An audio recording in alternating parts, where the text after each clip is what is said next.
before existence had form, before matter knew substance, before the first breath stirred the void, there was only Brahman, the infinite, eternal, unchanging reality that transcends all description.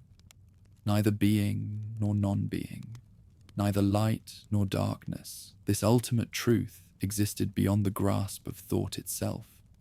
From this boundless awareness would emerge the great drama that encompasses all of creation, preservation, and destruction across infinite cycles of time. Time itself moved differently in this primordial state.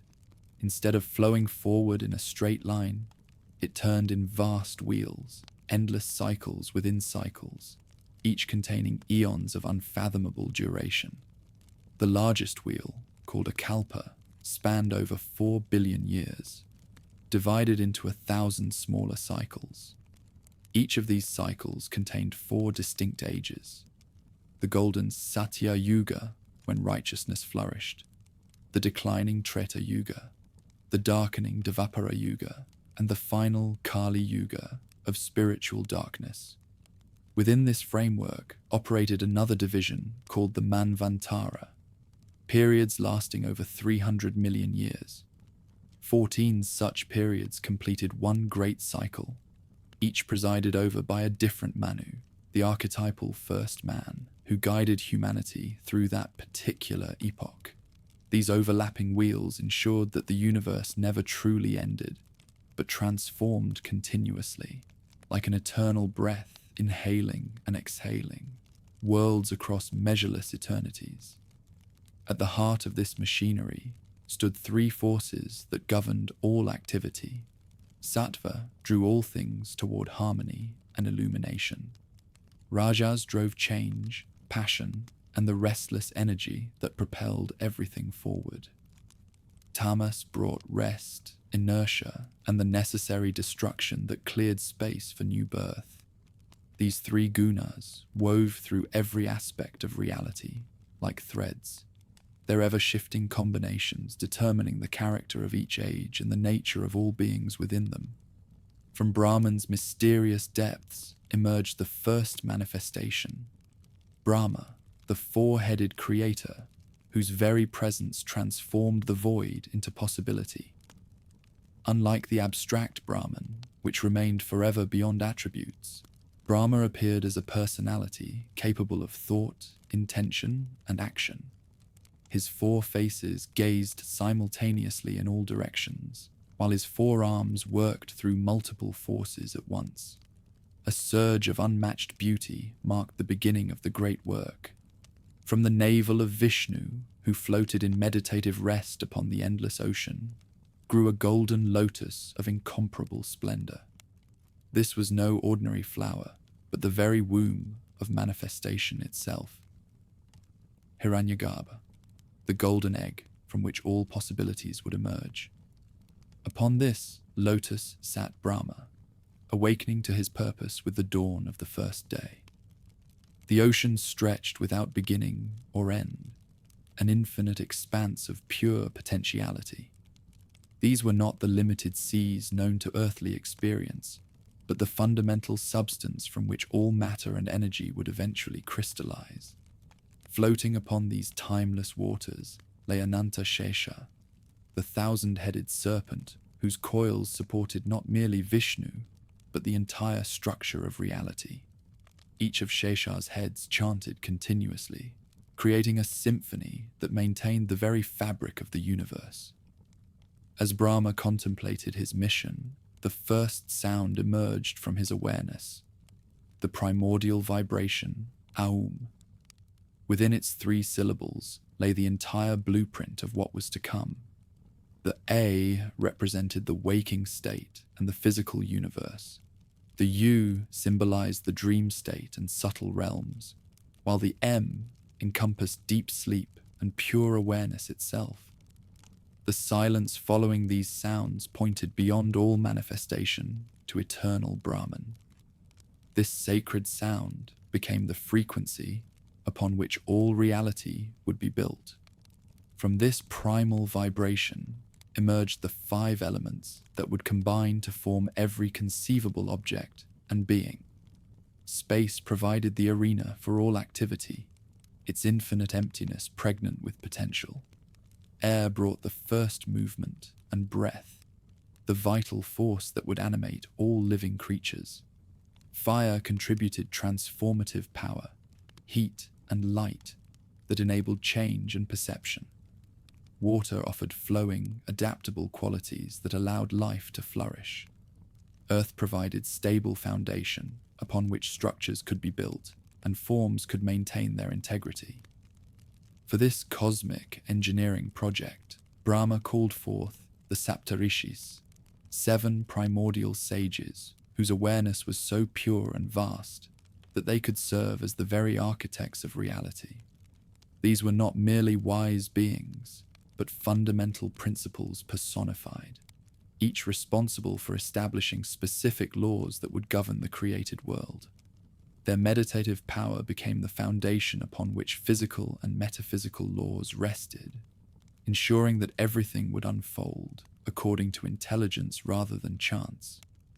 Under their guidance, the blueprint began taking concrete form.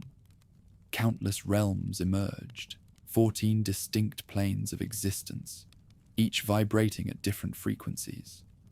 The highest realms, including Satyaloka, where Brahma himself resided, consisted of pure awareness, barely clothed in the most subtle matter.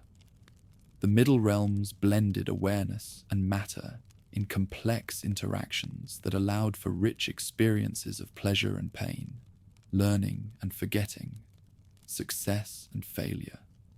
The lowest realms consisted primarily of dense matter animated by awareness, so contracted that beings there experienced primarily suffering and limitation. Within these realms emerged the first conscious beings, Devas and Asuras, gods and demons whose purpose centered on maintaining the fundamental polarities that drive all activity. The Devas embodied forces of harmony, growth, illumination, and integration. Led by figures like Indra, the Storm King, Agni, fire's transformative power, and Varuna, the guardian of order and law, they worked to establish structures that allowed awareness to evolve toward greater wisdom and compassion. The Asuras represented equally necessary but opposite forces: disintegration, rebellion, ignorance, and entropy. Though often characterized as demons, they served the essential function of providing resistance and challenge. Without their opposition, the Devas would have no arena in which to develop their powers, and awareness would stagnate in comfortable but ultimately stifling harmony. The dynamic tension between these forces became the engine that drove all evolution. Creation bore the imprint of this primal duality in countless expressions. Light defined itself against darkness. Pleasure gained meaning through contrast with pain. Order became significant only in relationship to chaos. The intelligence behind everything deliberately built in this tension, because awareness could evolve only through encountering and transcending limitations. The interplay between opposing forces created the complex rhythms and patterns that made existence dynamic rather than static. As everything took shape, one event emerged as pivotal for establishing the rules that would govern all future activity. Samudra Manthan, the churning of the primordial ocean.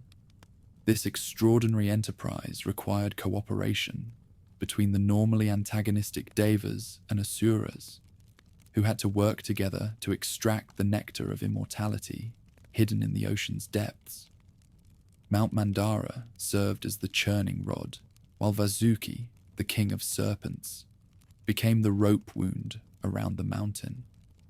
The Devas grasped one end of the serpent, while the Asuras held the other, and together they began the rhythmic churning that would extract treasures from the waters.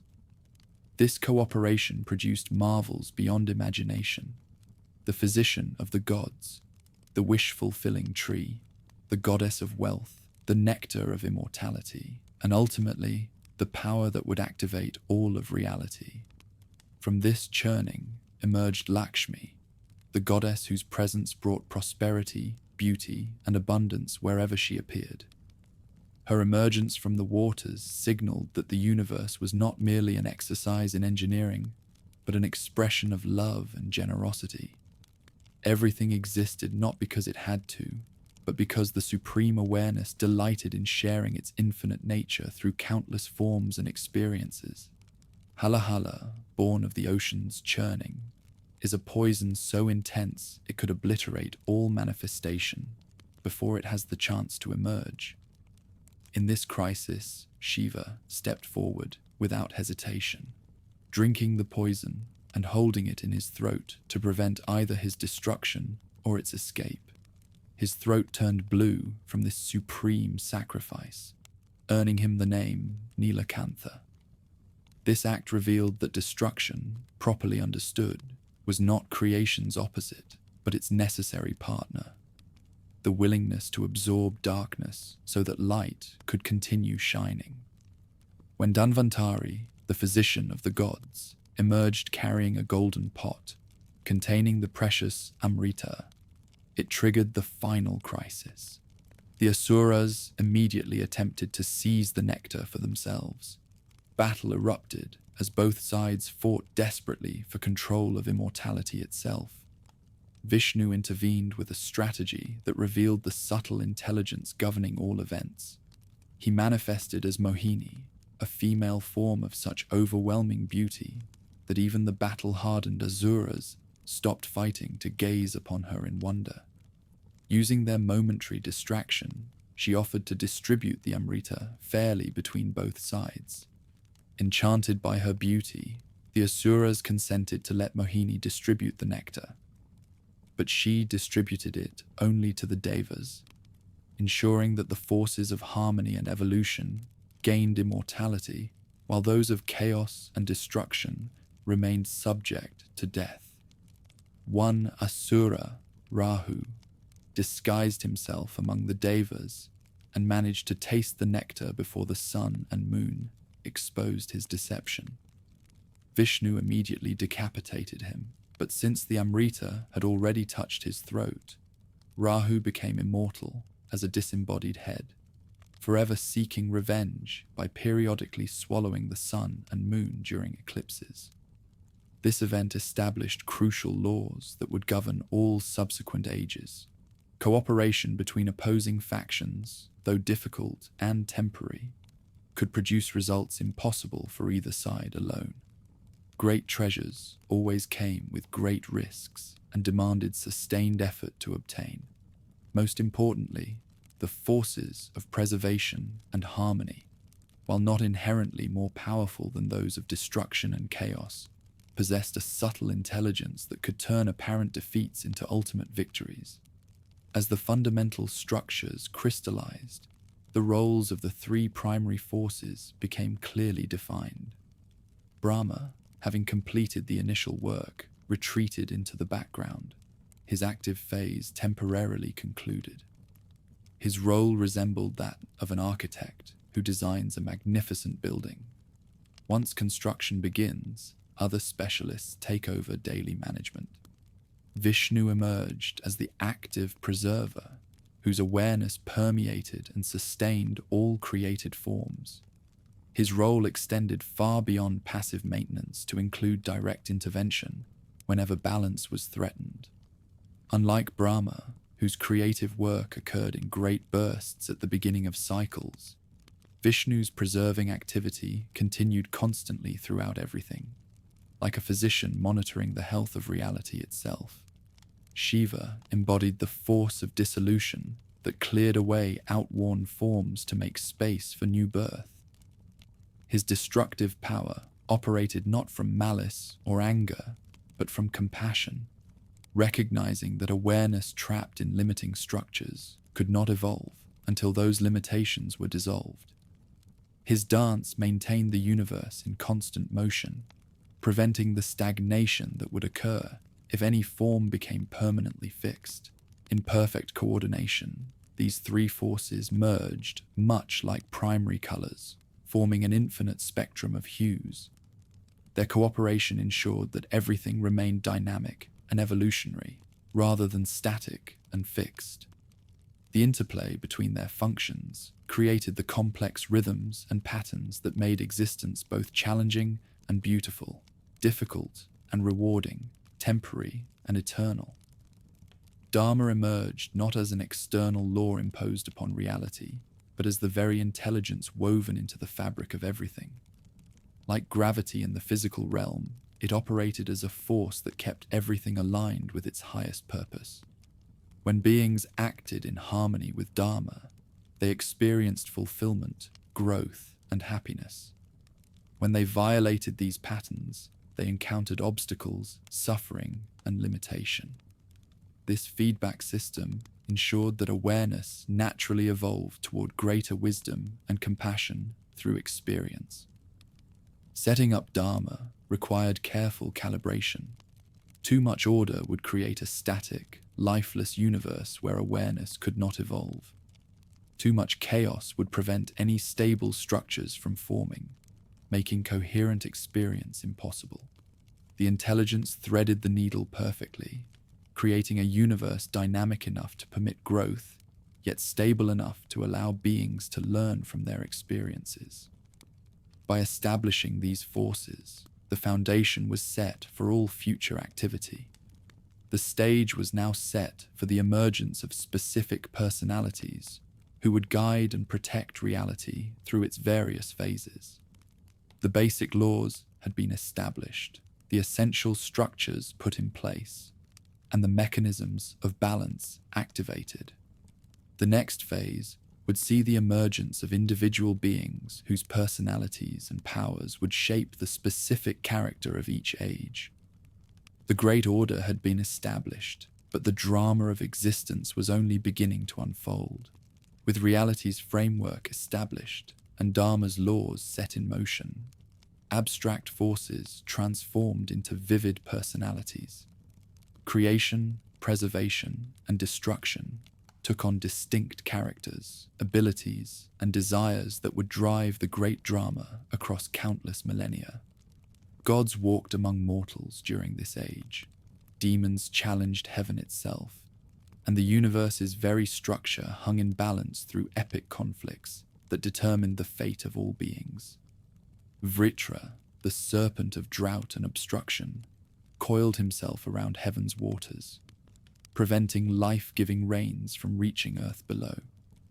This primordial entity stretched across the sky like a living drought, his scales impervious to normal weapons, his presence turning fertile lands into barren wastes. Rivers dried up, crops withered, and entire kingdoms faced starvation as the serpent tightened his grip on the waters of life. Indra, Stormlord and king of the Devas, rode his white elephant Airavata into battle against this enemy of all living things. Armed with Vajra, the thunderbolt forged from the bones of sage Dadichi, he hurled lightning bolts that split mountains and shook the foundations of earth and heaven. The battle raged across multiple dimensions as Indra's weapon clashed against Vritra's seemingly impenetrable defenses. Thunder rolled continuously as the two titans fought. Where Vritra's breath touched the air, it turned poisonous. Where Indra's lightning struck, new springs burst from rock. The very elements joined this conflict. Wind howled to support the storm god, while darkness gathered around the serpent of stagnation. When Indra finally pierced Vritra's defenses and released the captive waters, torrential rains fell for 7 days and 7 nights, washing away the accumulated dust of drought and bringing new life to the dying world. Yet victory came at a terrible cost. Vritra, despite his destructive actions, was also a Brahmin, a member of the priestly class. His death stained Indra with the sin of Brahminicide, forcing the king of gods to flee and hide until purification could be achieved. For months, Indra wandered in disguise, tormented by guilt and stripped of his divine radiance. Only through elaborate penances and the intervention of other gods could he eventually reclaim his throne and restore his power. War between Devas and Asuras soon expanded beyond individual conflicts to encompass a struggle for creation's most precious substance, Amrita, the nectar of immortality. This golden elixir, hidden in the primordial ocean's depths, promised freedom from death itself. Whichever side possessed it would tip the balance of power permanently in their favor. Acquiring Amrita required unprecedented cooperation between the normally antagonistic factions. Mount Mandara was uprooted to serve as a churning rod. Then Vasuki, king of serpents, volunteered his body as rope. Devas grasped the serpent's tail, and Asuras held his head as they began the churning that would extract unimaginable treasures from the ocean's depths. The mountains spun like a vast drill, boring into waters, while waves larger than continents crashed against its slopes. As the churning intensified, wonders began emerging from the roiling waters. Kamadhenu, the wish-fulfilling cow, rose gracefully from the foam, her udders flowing with milk that could satisfy any desire. The Parijata tree followed, its blossoms releasing fragrances that could transport anyone to realms of pure bliss. Uchaishravas, the seven-headed horse, galloped across the waves with speed that could outrun time itself. Then came Lakshmi, goddess of wealth and prosperity, rising from the waters like dawn breaking over the horizon. Her beauty surpassed all description. Where she stepped, lotus flowers bloomed. Where she looked, gems materialized. Where she smiled, the very air shimmered with golden light. She chose Vishnu as her eternal consort, establishing a partnership that would ensure prosperity always accompanied preservation and protection. But the ocean's depths also contained darker treasures.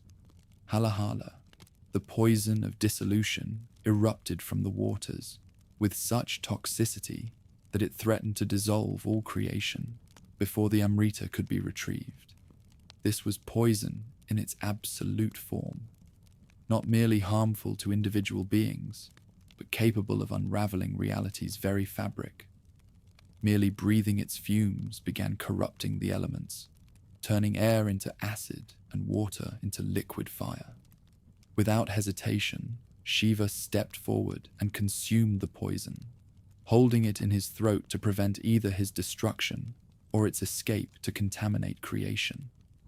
His throat turned blue from this supreme sacrifice, earning him the name Nilakantha, the blue-throated one. As the poison burned within him, his wife Parvati quickly pressed her hand against his throat to prevent the toxin from spreading further through his body. Finally, Dhanvantari, physician of the gods, emerged carrying a golden pot containing precious Amrita. His appearance marked the churning's culmination, but also triggered the final crisis. Asuras, seeing their goal within reach, immediately attempted seizing the nectar for themselves. Battle erupted as both sides fought desperately for immortality's control. Such conflict might have destroyed everything it was meant to preserve, but Vishnu intervened with a strategy that revealed subtle intelligence governing all events. He manifested as Mohini, a female form of such overwhelming beauty that even battle-hardened Asuras stopped fighting to gaze upon her in wonder.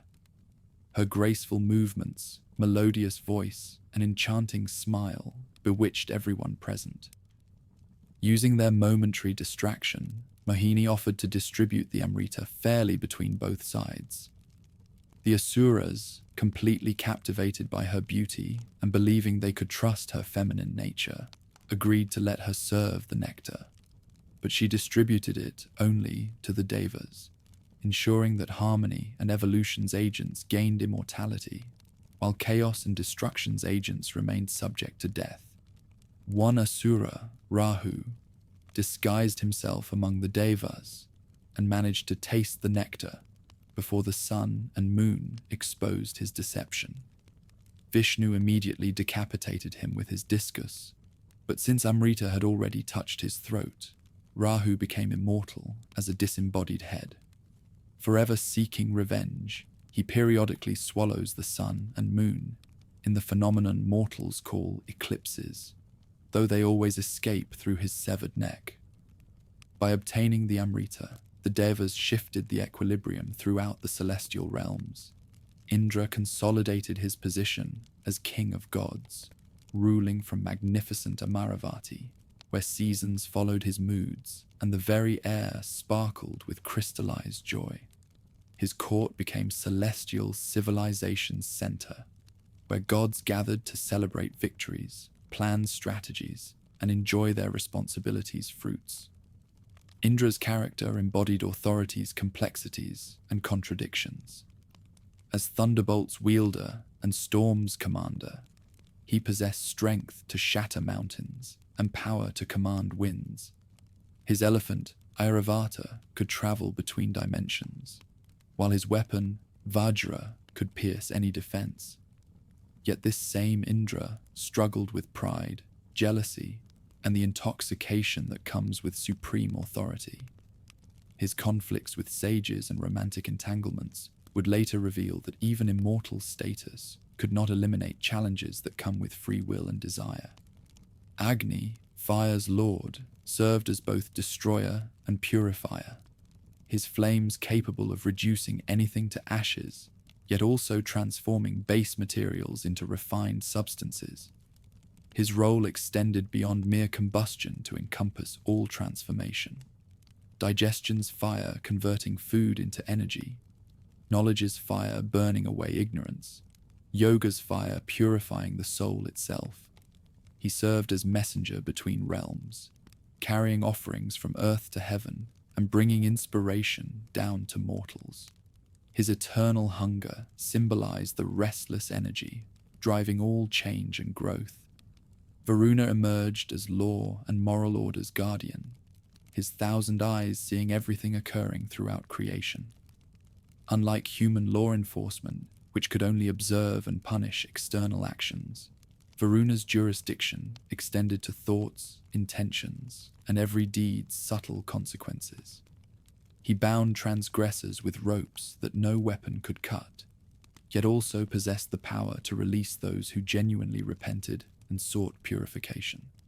His domain over waters represented the flowing, adaptive quality needed to maintain justice across vastly different circumstances and beings. Among the goddesses, Saraswati embodied wisdom and creative expression in their purest forms. She flowed like a river through awareness's landscape, bringing inspiration, knowledge, and artistic beauty wherever she passed. Her Veena produced music that could awaken dormant potentials in any being, while her swan could separate truth from falsehood with unerring discrimination. Students and artists worshipped her as the source of all learning and creativity, recognizing that knowledge without wisdom becomes mere information, and art without inspiration becomes simple craft. Lakshmi represented another aspect of the feminine, the energy that brings abundance, prosperity, and material well-being. But her gifts extended far beyond mere wealth to encompass all forms of positive manifestation. Where she placed her attention, crops grew abundantly, businesses flourished, relationships thrived, and communities prospered. Her alliance with Vishnu established that preservation and prosperity must work together. Sustainable abundance requires wise stewardship, while genuine preservation demands adequate resources. Great goddess Durga revealed the feminine in its most dynamic and protective aspect. When challenges arose that even male deities could not handle, she manifested as the concentrated energy of all celestial forces combined. Her multiple arms wielded every god's weapons simultaneously, while her mount, a fierce lion, symbolized controlled strength that could devastate enemies while protecting devotees. Her battles against demons like Mahishasura would become legendary examples of the feminine's nurturing aspect, becoming warrior-like when her children's welfare was threatened. Shakti, feminine energy, emerged as perhaps this entire cosmology's most revolutionary concept. This was not merely the idea that goddess figures possess strength, but recognition that all energy, all activity itself was inherently feminine in nature. Male deities, for all their apparent authority, were actually inactive principles until animated by their respective Shaktis. Shiva, without his Shakti, became a lifeless corpse, while Vishnu, without Lakshmi, could not effectively preserve anything. This understanding transformed the entire theological landscape. Energy was not something possessed by masculine deities and occasionally shared with feminine ones, but rather the reverse. All activity belonged to the feminine, which occasionally manifested through masculine forms for specific purposes. This principle would later inspire entire religious movements dedicated to worshipping the goddess as ultimate reality behind all appearances. Relationship dynamics between these figures revealed complex interdependencies that would influence human relationships throughout the ages. Shiva and Parvati's partnership showed how apparent opposites, the ascetic and the engaged, the meditative and the active, the transcendent and the immanent, could complement each other perfectly. Their eternal dance represented the play between stillness and movement, witness and witnessed, that keeps the universe in motion. Vishnu and Lakshmi embodied a different model: harmony between preservation and prosperity, stability and abundance, responsibility and worldly engagement. Their relationship showed that higher realization need not require rejecting material well-being, but rather wisdom to use prosperity in service of noble purposes. Tensions frequently arose between established authority and individual ambition during this era. Sage Vishwamitra's rivalry with Vasishtha exemplified these struggles perfectly. Vishwamitra, born as a king, sought to achieve through practice what Vasishtha possessed through birth: supreme spiritual authority. His efforts were so intense that he eventually succeeded, but only after creating tremendous disturbance through his austerities. Frustrated by Vasishtha's apparent superiority, Vishwamitra escalated their rivalry to unprecedented levels. He attempted creating an entirely new heaven with himself as supreme authority. This cosmic engineering project actually succeeded. He established Trishanku in a parallel celestial realm, suspended between Earth and the traditional heavens. But it required such enormous expenditure of accumulated merit that it ultimately proved self-defeating, demonstrating that even genuine achievement could become meaningless if motivated by ego rather than service. Such struggles between sages revealed important truths about spiritual achievement and authority. Genuine accomplishment could not be simulated or forced, but required authentic inner transformation. However, such transformation was indeed possible for any being willing to pay the necessary price in sustained effort and sacrifice. Most significantly, the cosmos possessed enough flexibility to accommodate even radical innovations, though such changes always came with complex consequences. As ages progressed and righteousness gradually declined, need arose for direct intervention by preserving forces in forms that could effectively address specific challenges. Vishnu, as the cosmic preserver, accepted responsibility for incarnating whenever balance between constructive and destructive energies became too severely skewed. Rather than favoring one side, it acknowledged that sustainable life depends on baseline harmony, order, and cooperation. When destructive tendencies became so dominant that they threatened evolution and growth's very possibility, intervention became necessary to restore workable balance. The Avatar principle thus established a safety net, preventing any single age from becoming so dark that recovery became impossible. Through Amrita, the Devas achieved immortality, sparking a new evolutionary phase, while also creating novel challenges. Immortal beings, freed from death's immediate pressure, sometimes became complacent or lost touch with mortal existence's struggles. Their perspective, expanded across vast timescales, could become detached from the immediate needs of beings trapped in shorter life cycles. This tension between immortal and mortal perspectives would drive much drama in subsequent ages. Deities who had transcended certain limitations sometimes failed to understand constraints still binding other beings. Their interventions, though well-intentioned, occasionally produced unintended consequences, requiring further adjustments and corrections. Order established during this age created a stable foundation for all subsequent development, but it was dynamic stability, requiring constant maintenance and occasional dramatic intervention. Dharma provided the guidelines, deities provided enforcement mechanisms, and the Avatar concept provided emergency response systems. Yet actual evolutionary unfolding would depend on choices made by countless individual beings across multiple realms and ages. A period marked establishment of game rules, arrival of major participants, and foundation of principles for ensuing drama. But the real story was just beginning. The era when these forces would take specific forms to address particular challenges in the long descent through the ages toward Kali Yuga's final darkness. As the ages turned and righteousness began its slow decline through the great cycles of time, a profound crisis emerged.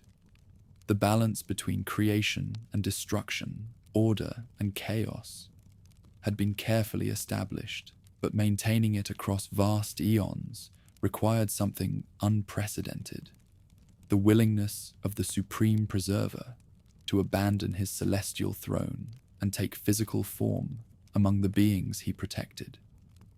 Vishnu, whose awareness permeated all existence, recognized that distant guidance from heavenly realms could not address every catastrophe that would arise as darkness gradually increased through the cosmic ages. When fundamental principles themselves came under attack, when the very possibility of growth and evolution faced extinction, only direct intervention could restore the balance necessary for life to continue. From this recognition emerged the Avatar principle: descent into form, not as cosmic punishment, but as cosmic mercy. Each incarnation would appear precisely when the balance between constructive and destructive forces reached a critical tipping point. These were not random appearances, but carefully timed responses to specific threats facing the continued development of consciousness and righteousness.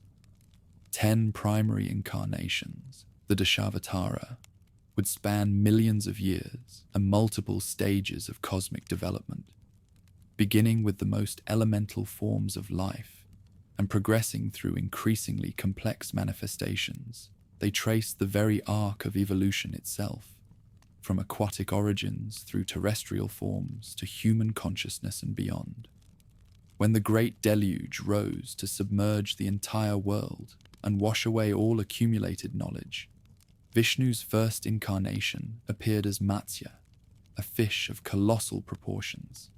This was no ordinary flood, but a cosmic reset of such magnitude that it threatened to return creation to its primordial state. Waters rose beyond the highest mountains, swallowing continents and covering the earth in an endless ocean that stretched to every horizon. In this aquatic apocalypse, Matsya sought out Manu, the first man who had been warned of the coming catastrophe through prophetic dreams.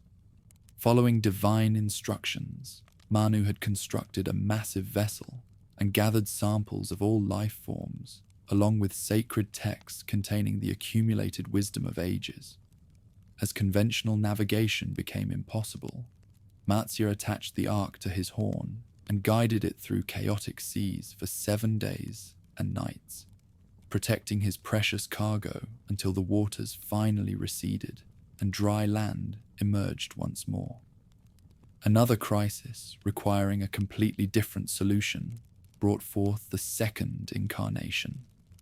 The churning of the ocean, that great cooperative enterprise between Devas and Asuras, had reached a critical juncture when Mount Mandara began sinking into the ocean's depths under its own enormous weight. Without stable foundation, the entire project would collapse, leaving the life-giving Amrita forever beyond reach. Kurma, the tortoise incarnation, materialized beneath the sinking mountain, his vast shell providing an unshakable foundation for the cosmic operation. This was incarnation as infrastructure, Vishnu literally becoming the stable base upon which cooperation could continue. His shell, harder than diamond yet perfectly balanced, allowed the churning to resume with even greater intensity, eventually producing the treasures that would sustain the gods through countless ages. A threat to existence's very foundations brought forth the third incarnation. Hiranyaksha, a demon of immense power, had dragged the earth itself into the cosmic waters, intending to dissolve solid matter back into its primordial liquid state. This was not mere territorial conquest, but an assault on the principle of stable form itself, an attempt to prevent consciousness from having any solid ground upon which to develop. Varaha, the boar incarnation, plunged into the cosmic waters in pursuit of the demon and the kidnapped earth. His form was chosen with perfect appropriateness. Boars are natural diggers and swimmers, capable of rooting through the densest mud to find what lies hidden beneath. The battle between Varaha and Hiranyaksha raged through the depths of creation, their conflict sending shockwaves through every realm of existence. When Varaha finally defeated the demon and lifted the earth from the waters on his massive tusks, solid ground was restored for all life to flourish once again. Tyranny that combined political oppression with religious persecution demanded the fourth incarnation. Hiranyakashipu, Hiranyaksha's brother, had gained near omnipotence through severe austerities, then used his accumulated power to establish a reign of terror that sought to eliminate all worship of Vishnu. His tyranny was particularly twisted because it targeted his own son, Prahlada, whose natural devotion to Vishnu drove the demon king to homicidal rage. Hiranyakashipu's power seemed absolute. He could not be killed by man or beast during day or night, inside or outside, by weapon or hand. These boons, gained through spiritual practice but corrupted by ego, made him effectively invincible by conventional means. His palace became a fortress of atheism, where the very mention of divine names brought torture and death. Narasimha, the man-lion incarnation, manifested at the precise moment when conventional solutions had been exhausted. Appearing at twilight, neither day nor night, on the threshold of the palace, neither inside nor outside, this form that was neither fully man nor beast seized the tyrant and tore him apart with claws, neither weapon nor hand. The divine fury of Narasimha was so intense that it threatened to consume the universe itself, requiring the innocent devotion of young Prahlada to calm the avatar's protective rage. A different type of conflict, not external conquest, but internal corruption, required the fifth incarnation.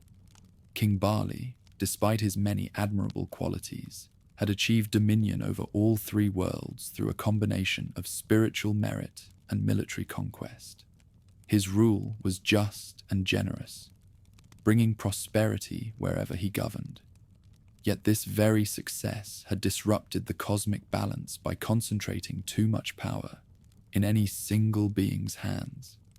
Vamana, the dwarf Brahmin, appeared at one of Bali's grand sacrificial ceremonies, approaching the generous king with a simple request for land.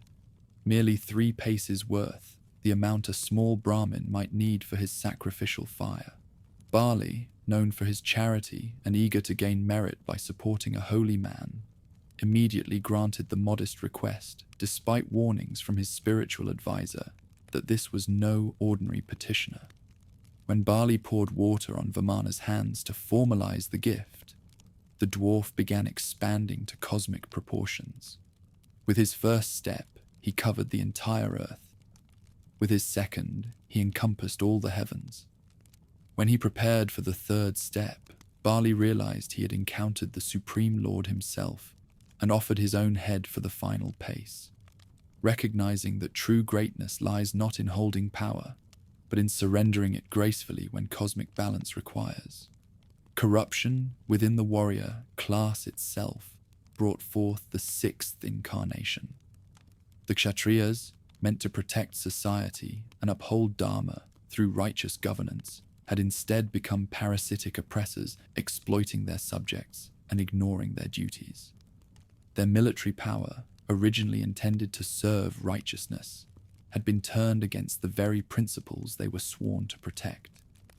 Parashurama, the Brahmin warrior wielding his father's axe, began a campaign of purification that spanned generations. 21 times he cleared the earth of corrupt warriors, each campaign targeting not merely individuals, but the systemic corruption that had infected the entire ruling class. His relentless pursuit of justice was driven not by bloodlust, but by recognition that sometimes complete destruction of corrupted systems is necessary before regeneration can begin.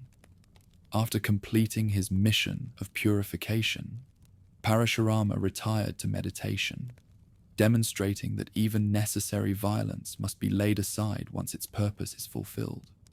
His example established that spiritual authority must sometimes take up weapons when temporal authority fails in its duties.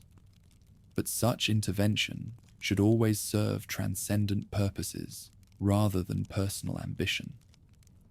During the Treta Yuga, the 7th incarnation appeared as Rama, Prince of Ayodhya, whose life became the perfect example of righteous living within human limitations.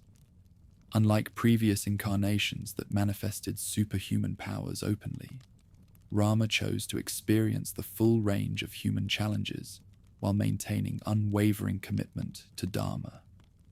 His incarnation was not for cosmic rescue, but for demonstration, showing how divine principles could be lived within ordinary human circumstances. The Dvapara Yuga would witness the 8th incarnation as Krishna, perhaps the most complex and complete avatar. His life encompassed every aspect of human experience while maintaining divine consciousness throughout. As a child, he displayed supernatural powers while engaging in innocent play. As a youth, he demonstrated divine love through his relationships with the residents of Vrindavan. As an adult, he served as charioteer, diplomat, and spiritual teacher during the Great War that marked the transition between cosmic ages. In later tales, the 9th incarnation took form as Buddha, a spiritual teacher whose profound wisdom spread far beyond his birthplace, touching hearts across distant lands and forever changing the world. This inclusion in the Avatar series reflected recognition that genuine spiritual innovation, even when it challenges existing religious forms, serves the deeper purpose of consciousness evolution. Buddha's emphasis on liberation from suffering provided essential teachings for humanity's continued spiritual development. Kalki, the 10th and final incarnation, waits in the future, a fierce warrior destined to emerge at the end of Kali Yuga, purging the world of deep-rooted darkness and restoring the dharmic order once more. This promised avatar serves as both warning and hope, demonstrating that divine intervention will ultimately ensure that darkness never completely overwhelms light, no matter how dire circumstances become. Taken together, the Dashavatara revealed a profound pattern spanning cosmic time itself. The progression from aquatic to terrestrial to human to divine forms mirrored the evolution of consciousness, while the specific challenges addressed by each incarnation reflected the particular needs of different cosmic ages. Some avatars rescued from external threats, others purified internal corruption, still others demonstrated ideal principles in action. The evolutionary symbolism embedded in this sequence would later inspire scientific thinking about biological development. From fish through amphibian and mammalian forms to human consciousness and beyond, the avatar progression paralleled the actual evolutionary development traced by modern science. This was not mere coincidence, but recognition that consciousness and matter evolved together, each stage of physical development enabling new possibilities for awareness and understanding. More profoundly, the avatar principle established that divine consciousness actively participates in evolutionary development rather than remaining detached from it. Each incarnation represented direct intervention in consciousness evolution, providing exactly the guidance, protection, or demonstration needed to ensure continued progress, despite the obstacles arising in each age. Equally momentous were the philosophical ramifications. If divine consciousness could incarnate fully in physical form while maintaining its transcendent nature, this suggested that the apparent contradiction between spirit and matter was illusory. The avatars demonstrated that consciousness and form, infinite and finite, eternal and temporal, could coexist without mutual negation. As the cosmic drama continued its ancient rhythm, these 10 incarnations provided anchor points of hope and guidance across the vast expanse of time. They established patterns that would be recognized by later spiritual traditions worldwide. The principle of divine descent, the possibility of perfected human existence, the promise of ultimate restoration regardless of temporary darkness. Still, every avatar's unique form and purpose was carefully tailored to confront the distinct challenges of its time. This revealed divine intelligence operating with surgical precision rather than general solutions, recognizing that different problems require different approaches, and that consciousness evolution proceeds through carefully orchestrated stages rather than random interventions. The avatar principle thus became both comfort and challenge for future generations. Comfort in knowing that divine assistance will appear when truly needed. Challenge in recognizing that such assistance comes not to eliminate difficulties, but to provide the tools and examples necessary for consciousness to transcend its current limitations through its own effort and understanding. When the great crises came, as they inevitably would in the darkening ages ahead, these examples would serve as proof that no challenge is too great for divine love to meet, no corruption too deep for divine wisdom to heal, and no darkness too complete for divine light to illuminate. The avatars had established that evolution itself is guided by intelligence that will never abandon those who struggle toward truth, no matter how impossible their circumstances might appear. In the ancient kingdom of Ayodhya, during the Treta Yuga, when Dharma still flourished across the earth, there ruled a monarch whose very name had become synonymous with ideal governance.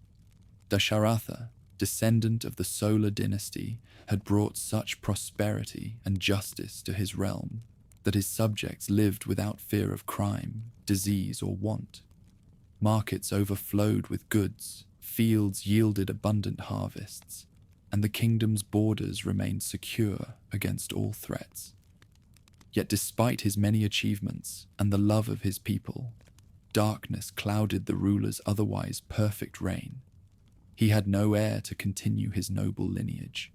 Years of prayers and sacrifices had yielded no result until the sage Rishyasringa suggested a powerful ritual, designed specifically to grant sons to worthy rulers. For months, the royal court gathered proper materials, purified sacred grounds, and prepared for the ceremony with meticulous care. When the great fire blazed at the ritual's climax, something extraordinary occurred. From the flames emerged a luminous being, carrying a golden vessel filled with a substance that seemed to capture starlight itself. This celestial messenger presented the precious offering to Dashavatara, with instructions that it be shared among his queens, according to their worthiness and his affection for them.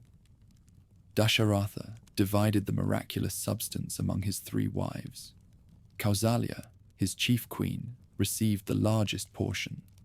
Kaikeyi, his beloved younger wife, who had once saved his life in battle, received the second share. Sumitra, gentle and self-effacing, received the remainder. Within months, all 3 queens showed signs of pregnancy, and the entire kingdom rejoiced in anticipation of the heirs who would secure the dynasty's future. When the children were born, their extraordinary nature became immediately apparent. The first son, born to Kausalya, possessed a radiance that seemed to illuminate everything around him. Even as an infant, his presence brought peace to troubled minds and joy to heavy hearts. The court astrologers declared that this child, named Rama, would become the greatest ruler in the dynasty's history. Bharata, Kaikeyi's son, displayed remarkable intelligence and an instinctive understanding of statecraft. Lakshmana and Shatrughna, Sumitra's twins, exhibited such devotion to their elder brothers that they seemed incomplete when separated from them. Lakshmana, in particular, formed an unbreakable bond with the eldest, following him everywhere and anticipating his every need. As the boys grew, their exceptional qualities became even more pronounced.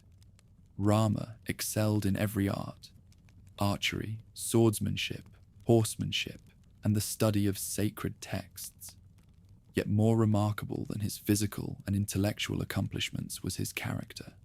Never was he seen to speak harshly to anyone. Never did he show preference for his own comfort over others' needs. Never did he claim credit for achievements that belonged to others. When the youths reached manhood, the sage Vishwamitra arrived at court with a request that would forever alter their destiny. This great rishi, whose spiritual accomplishments had elevated him from royal birth to Brahmin status, through sheer force of austerity, sought the monarch's permission to take the 2 eldest sons to his hermitage. Demons had been disrupting his sacrificial rituals, and he needed warriors pure enough to enter sacred precincts, yet powerful enough to defeat supernatural enemies. Dasharatha's initial reluctance to part with his beloved children was overcome by recognition that a request from such an exalted sage could not be refused. Under Vishwamitra's tutelage, the brothers learned not merely military techniques, but the deeper forces underlying all effective action. They mastered weapons that could function across multiple dimensions and mantras that could summon or dismiss various natural powers. In the face of demonic assault on the sage's sacrifice, Rama's arrows pierced with unearthly precision, preserving the sacred rite and ridding the forest of evil. This successful defense brought an invitation that would prove pivotal to his destiny. Janaka of Mithila had announced a competition for his daughter's hand, but with an unprecedented condition. Only the man capable of lifting, stringing, and drawing Shiva's legendary bow would be worthy of her. This was no ordinary weapon, but the very bow that Shiva had wielded in his battles, an instrument of such power that merely approaching it required exceptional spiritual purity. Countless warriors and nobles had already attempted and failed to so much as budge the massive weapon, which required the combined strength of hundreds of men simply to transport it. Upon Vishwamitra's arrival at Janaka's court with the 2 young brothers, onlookers initially doubted them, seeing their youth as a barrier to success where seasoned warriors had fallen. But when Rama approached the bow, something extraordinary occurred. With casual ease, as if picking up a toy, he lifted the weapon, strung it, and drew it back. The bow, unable to withstand the power flowing through his hands, snapped in half with a sound like thunder that shook the palace foundations.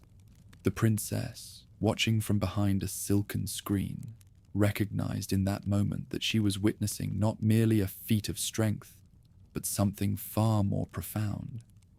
When she emerged to place the victory garland around his neck, their eyes met with a recognition that transcended ordinary attraction.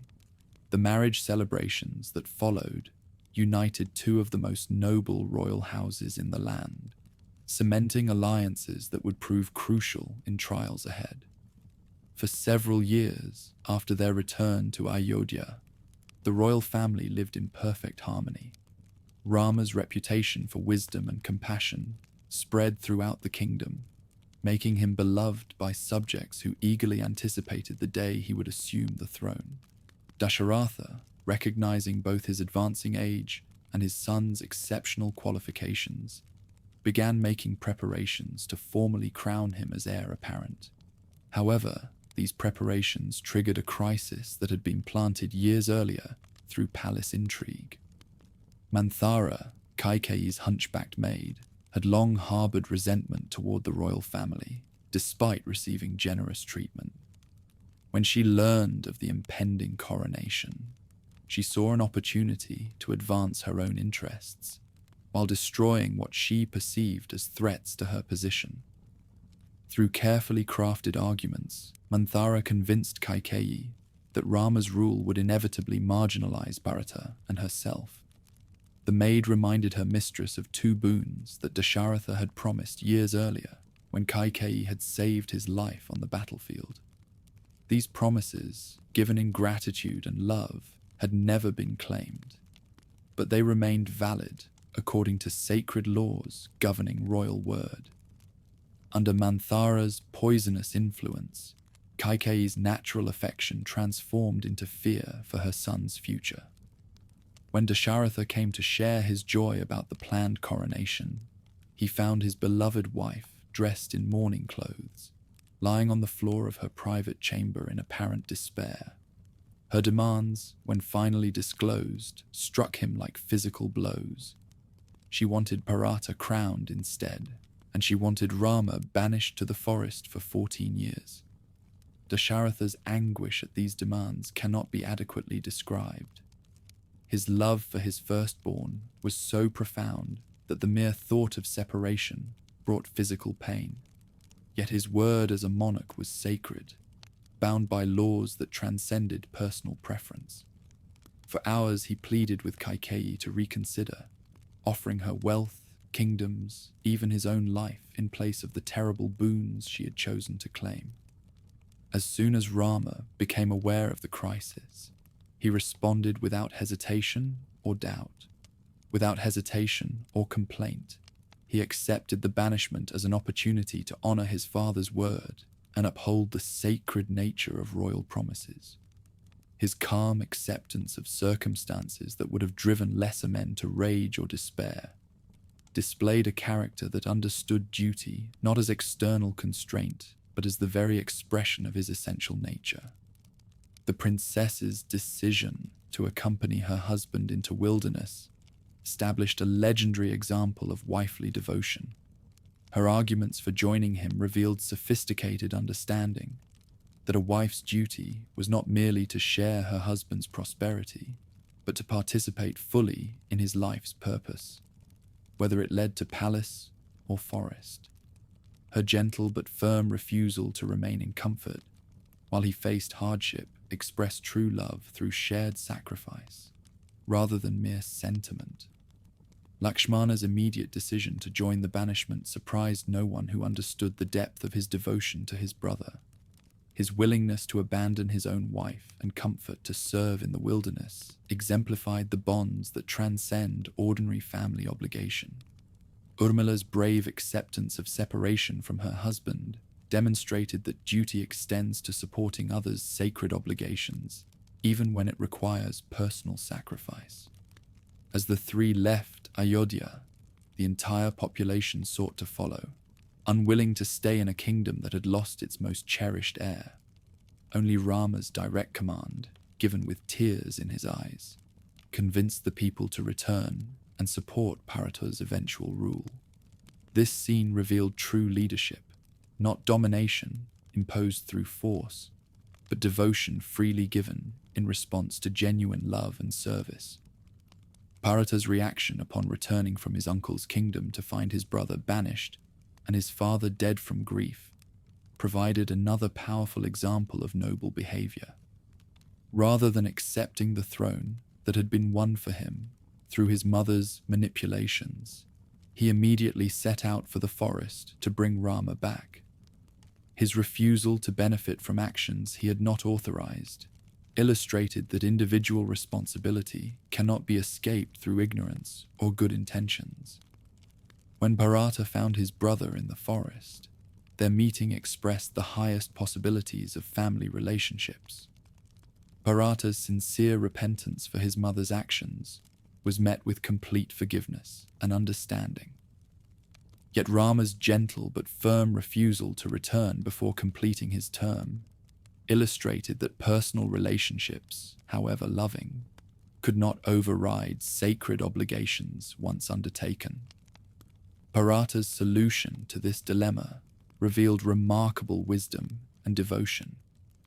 He would return to Ayodhya and rule as regent, but he would place Rama's sandals on the throne as a symbol that all authority ultimately belonged to the rightful heir. For 14 years, he would live as an ascetic outside the capital, governing the kingdom while maintaining the austerities appropriate to someone who serves another's purposes rather than his own. Life in the forest for the three exiles became an extended lesson in finding fulfillment through simplicity and service. Far from palace luxuries, they discovered that happiness arose not from external circumstances, but from the quality of relationships and clarity of purpose that guided their actions. Their interactions with forest sages disclosed that true wealth lay in wisdom, peace, and the opportunity to live according to higher understanding. Various trials during their wilderness years tested and refined their characters. When the demoness Surpanaka approached Rama with inappropriate desires, his tactful rejection, followed by her assault on his wife, brought challenges that arise when noble behavior encounters those who recognize no moral constraints. Lakshmana's swift protection of his sister-in-law's honor, though involving violence against a female, illustrated that honorable action sometimes requires hard choices between competing values. Surpanaka's humiliation and subsequent complaint to her brother set in motion events that would transform a family banishment into an epic conflict between Dharma and Adharma. Her brother, the 10-headed ruler of Lanka, possessed learning, power, and accomplishments that should have made him a force for good in the world. Yet his refusal to control his desires and his belief that might made right ultimately corrupted all his positive qualities. This demon ruler's decision to abduct the princess was motivated not merely by lust, but by wounded pride and the desire to prove that no one could resist his will. His elaborate deception, using the demon Maricha, disguised as a golden deer to lure Rama away from their hermitage, displayed both his intelligence and his willingness to use any means to achieve his goals. When the plan succeeded, and he carried off the helpless woman in his aerial chariot, it represented cleverness triumphing over virtue in a way that characterized the darker phases of each cosmic cycle. Jatayu, the aged eagle who attempted to rescue the captive, provided a powerful example of noble action that transcends species boundaries. Though mortally wounded in his failed attempt to save her, his willingness to sacrifice his life for what was right illustrated that moral duty extends to all conscious beings, capable of recognizing higher values. His final service, providing crucial information about the direction and identity of the captor before dying, illustrated that even apparent defeat can serve noble purposes.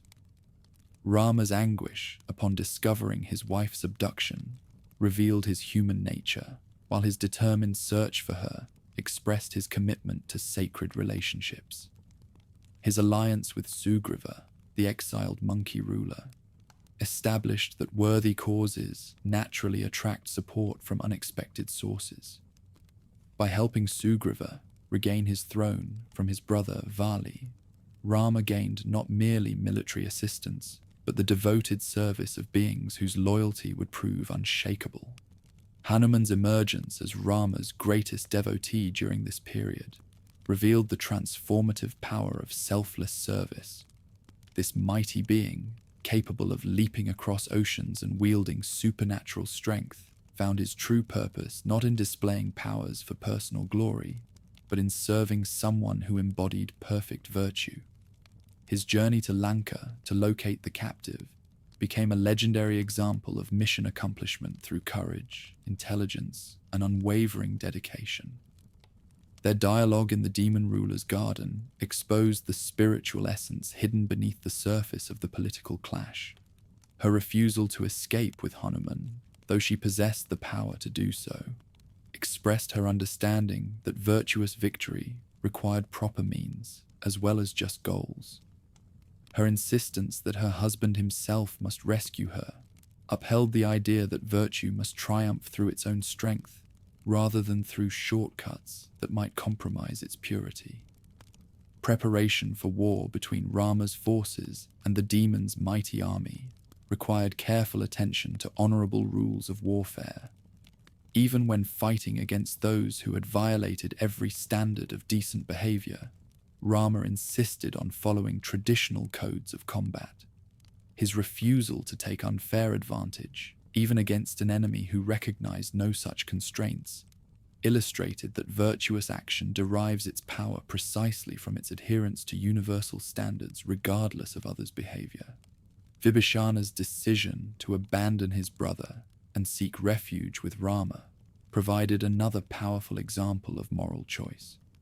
Despite ties of blood and loyalty built over centuries, this wise demon recognized that supporting evil, even from family obligation, would ultimately harm both himself and those he sought to protect.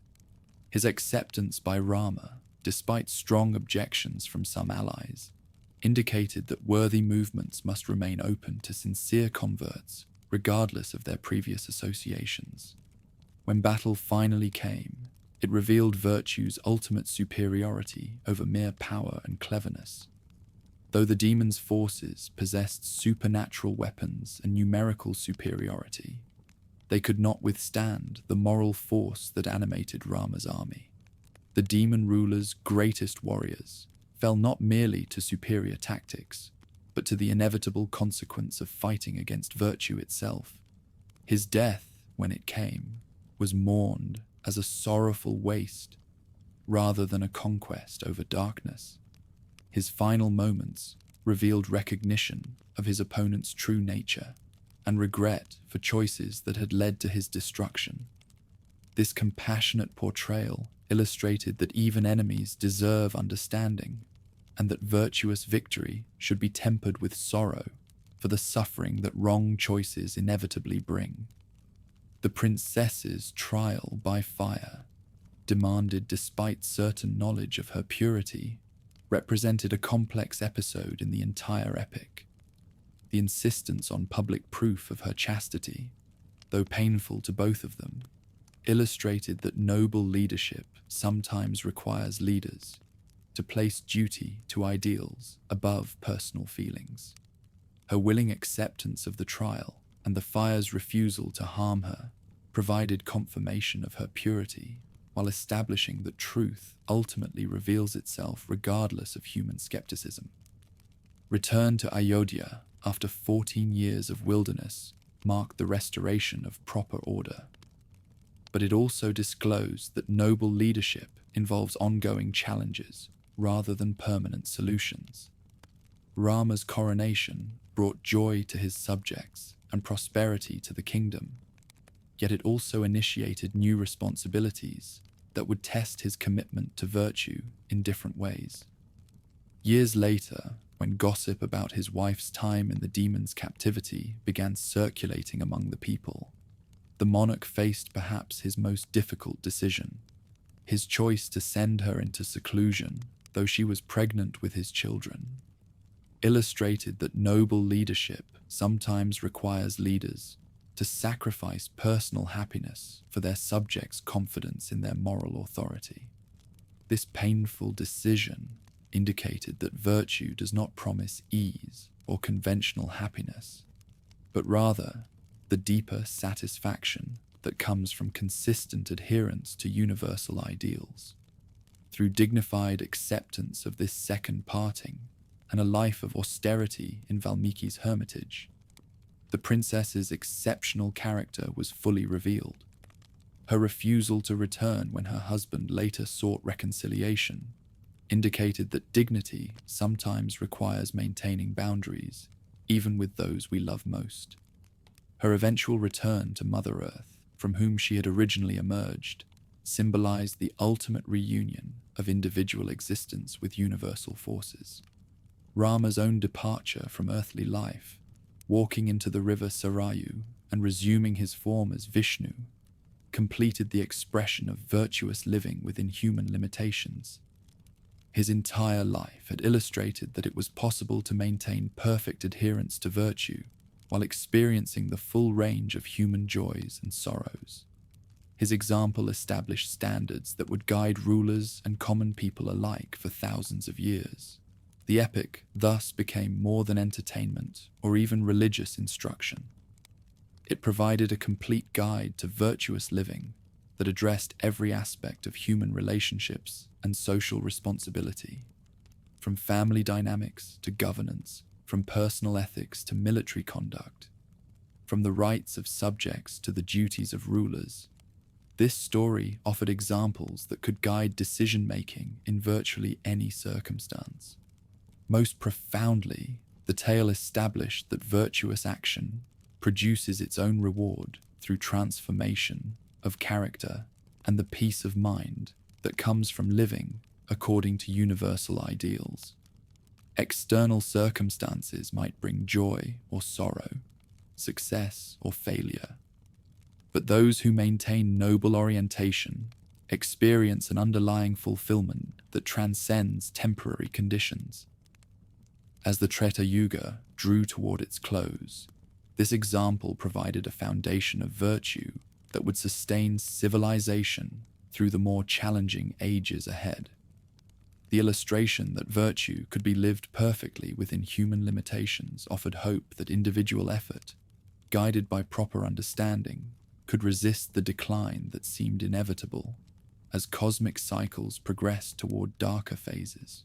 In the kingdom of Mathura, as the Dvapara Yuga reached its height, there ruled a tyrant whose cruelty had turned a once prosperous realm into a place of terror and despair. Kamsa, driven by prophecies that his sister's 8th infant would destroy him, had already murdered 6 babies in his desperate attempt to escape destiny. When Devaki gave birth to her 7th son, supernatural forces intervened to save the baby, who was secretly transported to the village of Gokula. On a stormy night, when the very elements seemed to conspire against tyranny, Vasudeva carried his newborn through the raging Yamuna River, which parted to allow their passage. The infant was placed in the care of Yashoda and Nanda, simple cowherd folk whose love would nurture this dark-skinned boy through a childhood that would become the stuff of legend.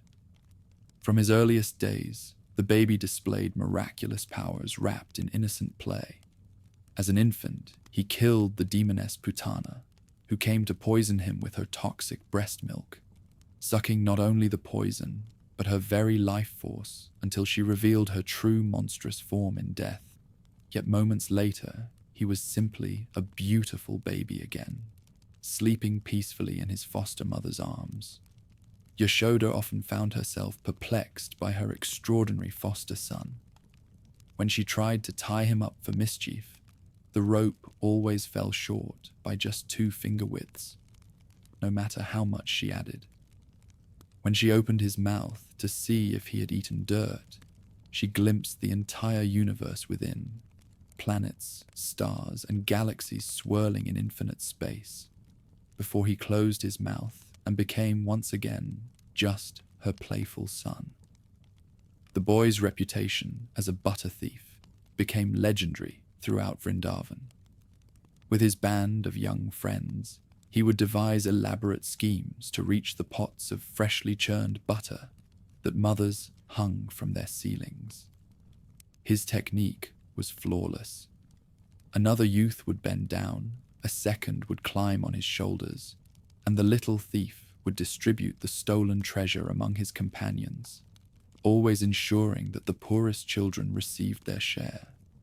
When the cowherd women complained to Yashoda about her son's exploits, she could never quite bring herself to be truly angry. There was something about the boy's mischievous grin and innocent eyes that made punishment impossible. The women themselves often found that they looked forward to his raids, secretly enjoying the drama and excitement he brought to their daily routines. As the youth grew older, his adventures became more spectacular. When the serpent Kalia had poisoned the Yamuna with his venomous presence, making the water deadly to all who touched it, the young cowherd danced upon the many hooded cobra's heads, until the great snake submitted and agreed to leave the river forever. The dance was so beautiful that even the serpent's wives begged him to continue, their hearts filled with devotion rather than fear. Few acts showcased the boy's supernatural nature as vividly as the raising of Mount Govardhan. When Indra, angered by the villagers' decision to worship their young protector, instead of offering their annual sacrifice to the storm god, sent torrential rains to flood the entire region, 7-year-old Gopal simply lifted the entire mountain on his little finger like an umbrella. For 7 days and nights, he held it aloft while all the people and animals of Vrindavan sheltered beneath it, never showing the slightest strain or fatigue. But it was the Ras Leela, the circular dance of love, that would become the most celebrated aspect of his youth. On moonlit nights, when the silver light transformed the forests of Vrindavan into an enchanted realm, the young cowherd would play his flute with such haunting beauty that the very trees would lean in to listen. The melody would call to the hearts of the village girls, who would abandon their household duties to dance with the enchanting musician in the sacred groves. Each maiden who came to dance felt that the cowherd was dancing with her alone. Such was the mystery of his nature. Though there were many participants, each experienced the dance as an intimate communion with the beloved. The dance represented the soul's eternal relationship with the Supreme, the longing, the surrender, the joy of union. Yet it was also simply beautiful young people celebrating life under the stars, their feet keeping rhythm with the music of creation itself. Among all the village girls, Radha held a special place in the cowherd's heart. Their love became the supreme example of transcendent romance, though it was a love that went beyond physical union to represent the eternal dance between the individual soul and supreme awareness. Their separation, when it came, would be as significant as their union, teaching that ultimate love sometimes requires sacrifice of personal happiness for universal duty. As the youth approached manhood, the peaceful idyll of Vrindavan began to darken with the intrusion of the larger world's conflicts. Kamsa, learning of his survival, sent increasingly powerful demons to destroy the boy. Each assault was met with playful ease. Trinavata, the whirlwind demon, was defeated when the youth became so heavy that the demon fell from the sky. Bakasura, the crane demon, was killed when the boy split his beak apart. Agasura, the serpent demon who could swallow entire armies, choked on the young hero who expanded within his throat. Finally, the time came for the cowherd to fulfill the prophecy that had driven Kamsa to such desperate measures. Invited to Mathura for what was supposedly a friendly wrestling competition, the youth and his brother Balarama entered the city to find it prepared for their destruction. The wrestling match was rigged with professional fighters who had killed dozens of challengers, while Kamsa waited with armed guards ready to finish whatever the wrestlers left undone. The competition became a battle between good and evil. The brothers, though still technically adolescents, fought with such skill and power that they seemed to be dancing rather than wrestling. The champion fighters fell like grain before the scythe, their strength no match for opponents who drew their power from righteousness itself. When the last wrestler lay defeated, the dark-skinned youth leaped directly onto the royal platform and seized Kamsa himself. Years of oppression were ended abruptly by the tyrant's swift and final death. But it also marked the end of the cowherd's carefree childhood and the beginning of his role as a political and spiritual leader. The innocent boy who had stolen butter and danced with village girls was revealed to be a force capable of reshaping the destiny of kingdoms. Restoring his grandfather Ugrasena to the throne of Mathura, the new leader established himself as a power broker in the increasingly complex political landscape of the age. Yet his greatest challenges lay not in defeating obvious enemies, but in navigating the subtle corruptions that were beginning to infect even noble families as the Dvapara Yuga progressed toward its darker conclusion. Among all, the royal family of Hastinapura embodied the deepest tragedy of this decline. King Pandu had died young, leaving his 5 sons, the Pandavas, to be raised alongside their 100 cousins, the Kauravas, by their uncle Dhritarashtra. Though all were princes of the same lineage, fundamental differences in character would eventually tear the family apart and plunge the entire subcontinent into conflict. Yudhishthira, the eldest brother, embodied righteousness to such a degree that he literally could not speak a lie. Bhima possessed supernatural strength that made him nearly invincible in combat. The third brother was perhaps the greatest archer who had ever lived, capable of shooting by sound alone and hitting targets that others could not even see. The twins, Nakula and Sahadeva, were masters of swordsmanship and animal law, respectively. Together, they represented the highest possibilities of noble character and martial skill.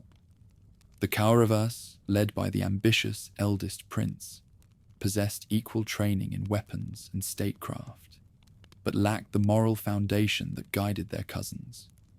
This prince's jealousy of his cousin's popularity and skill gradually poisoned his relationships with them, while his uncle Shakuni fed his resentments with calculated advice designed to destroy the family unity that might have prevented tragedy. Trouble began when the 5 brothers were summoned to Hastinapura for a game of dice that was supposed to be friendly.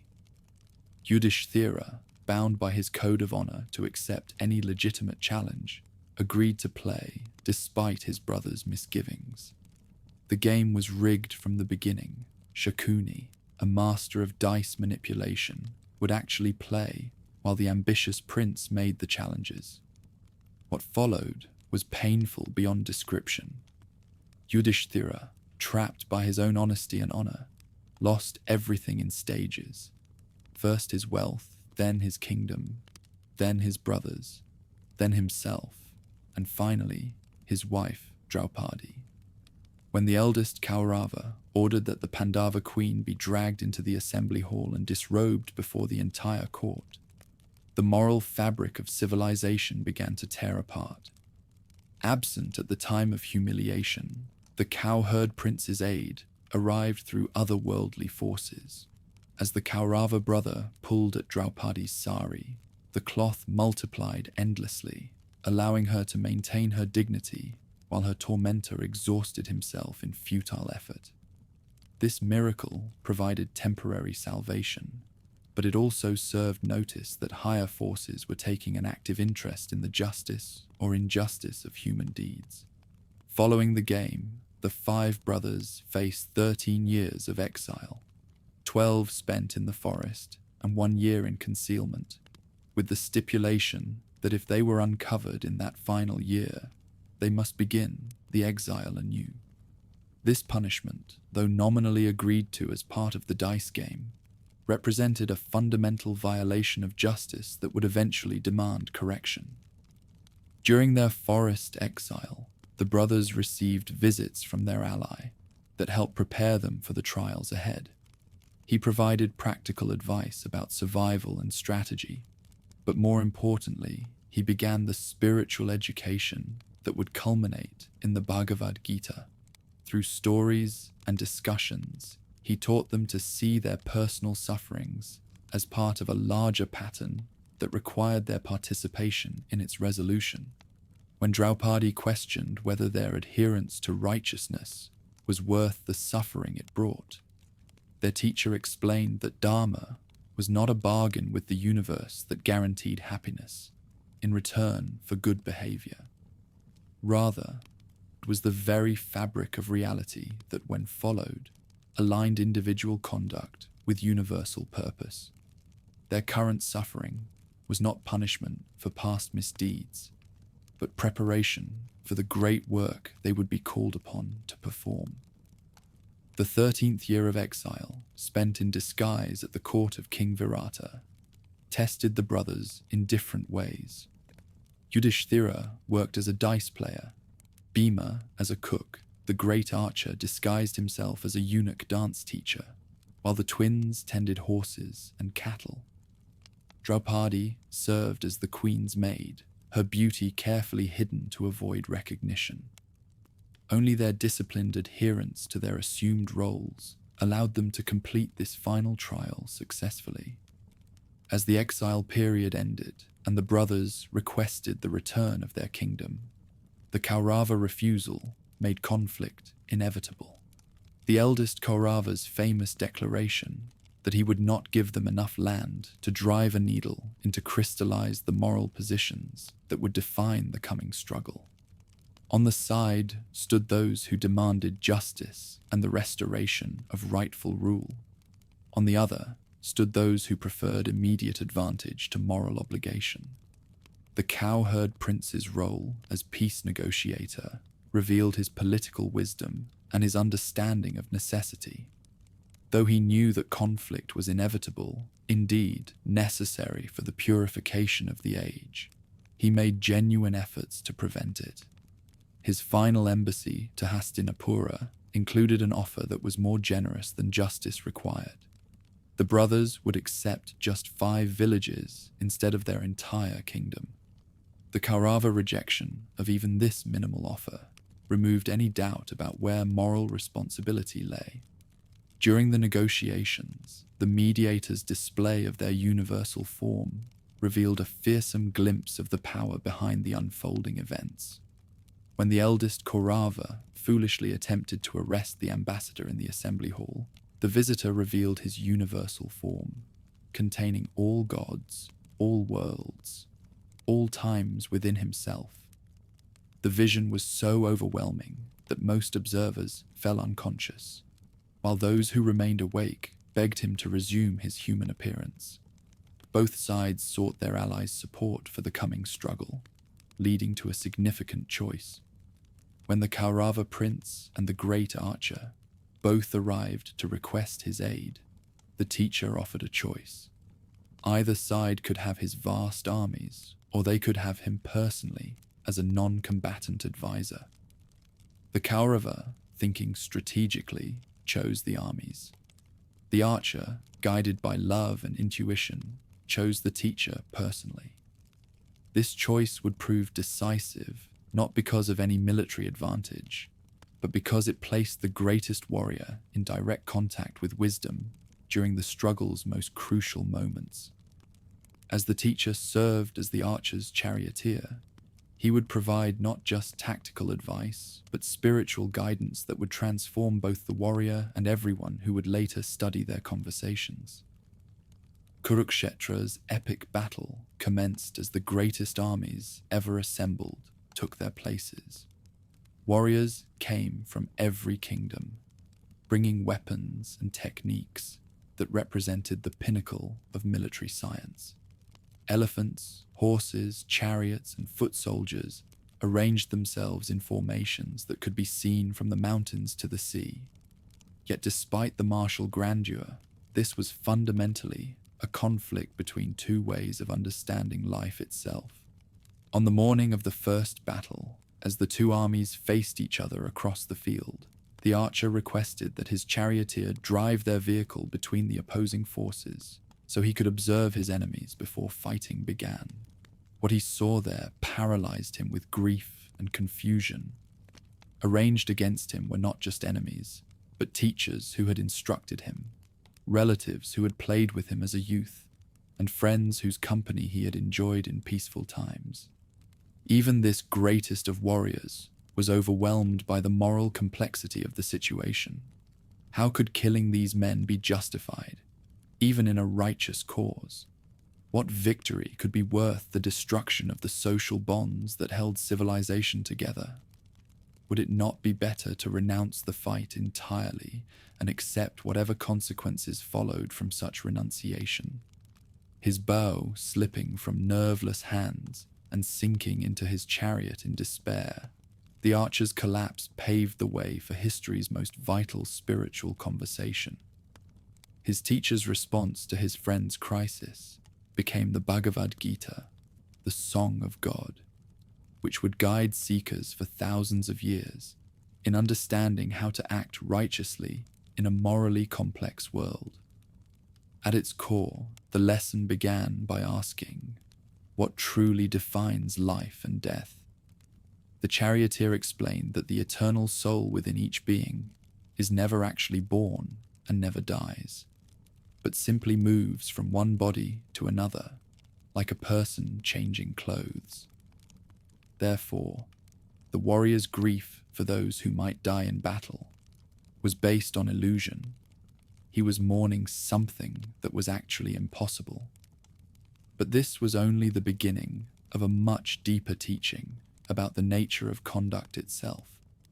The teacher introduced 3 paths of yoga, 3 ways of connecting individual effort with universal purpose. Karma yoga, the path of selfless service, involved performing duty without attachment to results. Bhakti yoga, the path of devotion, involved offering all deeds as worship to the Supreme.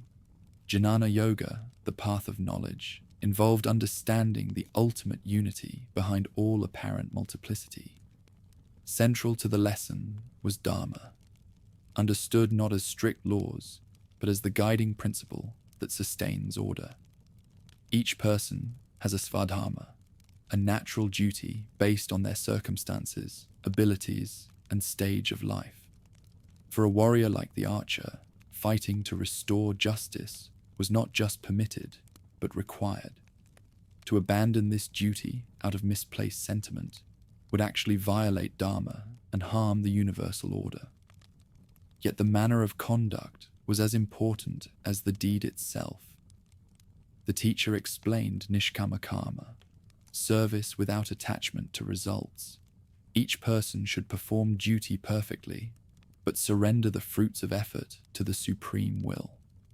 This approach freed the actor from both the pride that comes with success and the despair that follows failure, while ensuring that behavior served universal rather than merely personal purposes. It was through the discourse that the charioteer's true essence, as supreme awareness manifesting in human shape, was revealed. When the archer requested to see this universal form directly, his teacher granted him transcendent sight to perceive the form that contained all beings, all times, and all possibilities within itself. The vision was so overwhelming that the warrior begged to see his familiar human form again, but the experience left him with unshakable faith in his charioteer's true nature. With his doubts resolved, and his purpose clarified. The archer took up his bow, and the great struggle began. For 18 days, the armies clashed with an intensity that shook the earth. Heroes fell on both sides, their deaths marked by supernatural portents that indicated the significance of their sacrifice. The battle was fought according to ancient codes of honor, but as casualties mounted and victory remained elusive, even these noble standards began to erode.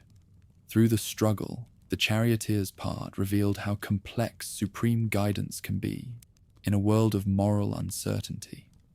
Though technically non-combatant, he provided strategic advice that sometimes involved bending the rules of warfare, when strict adherence to them would allow greater injustices to triumph.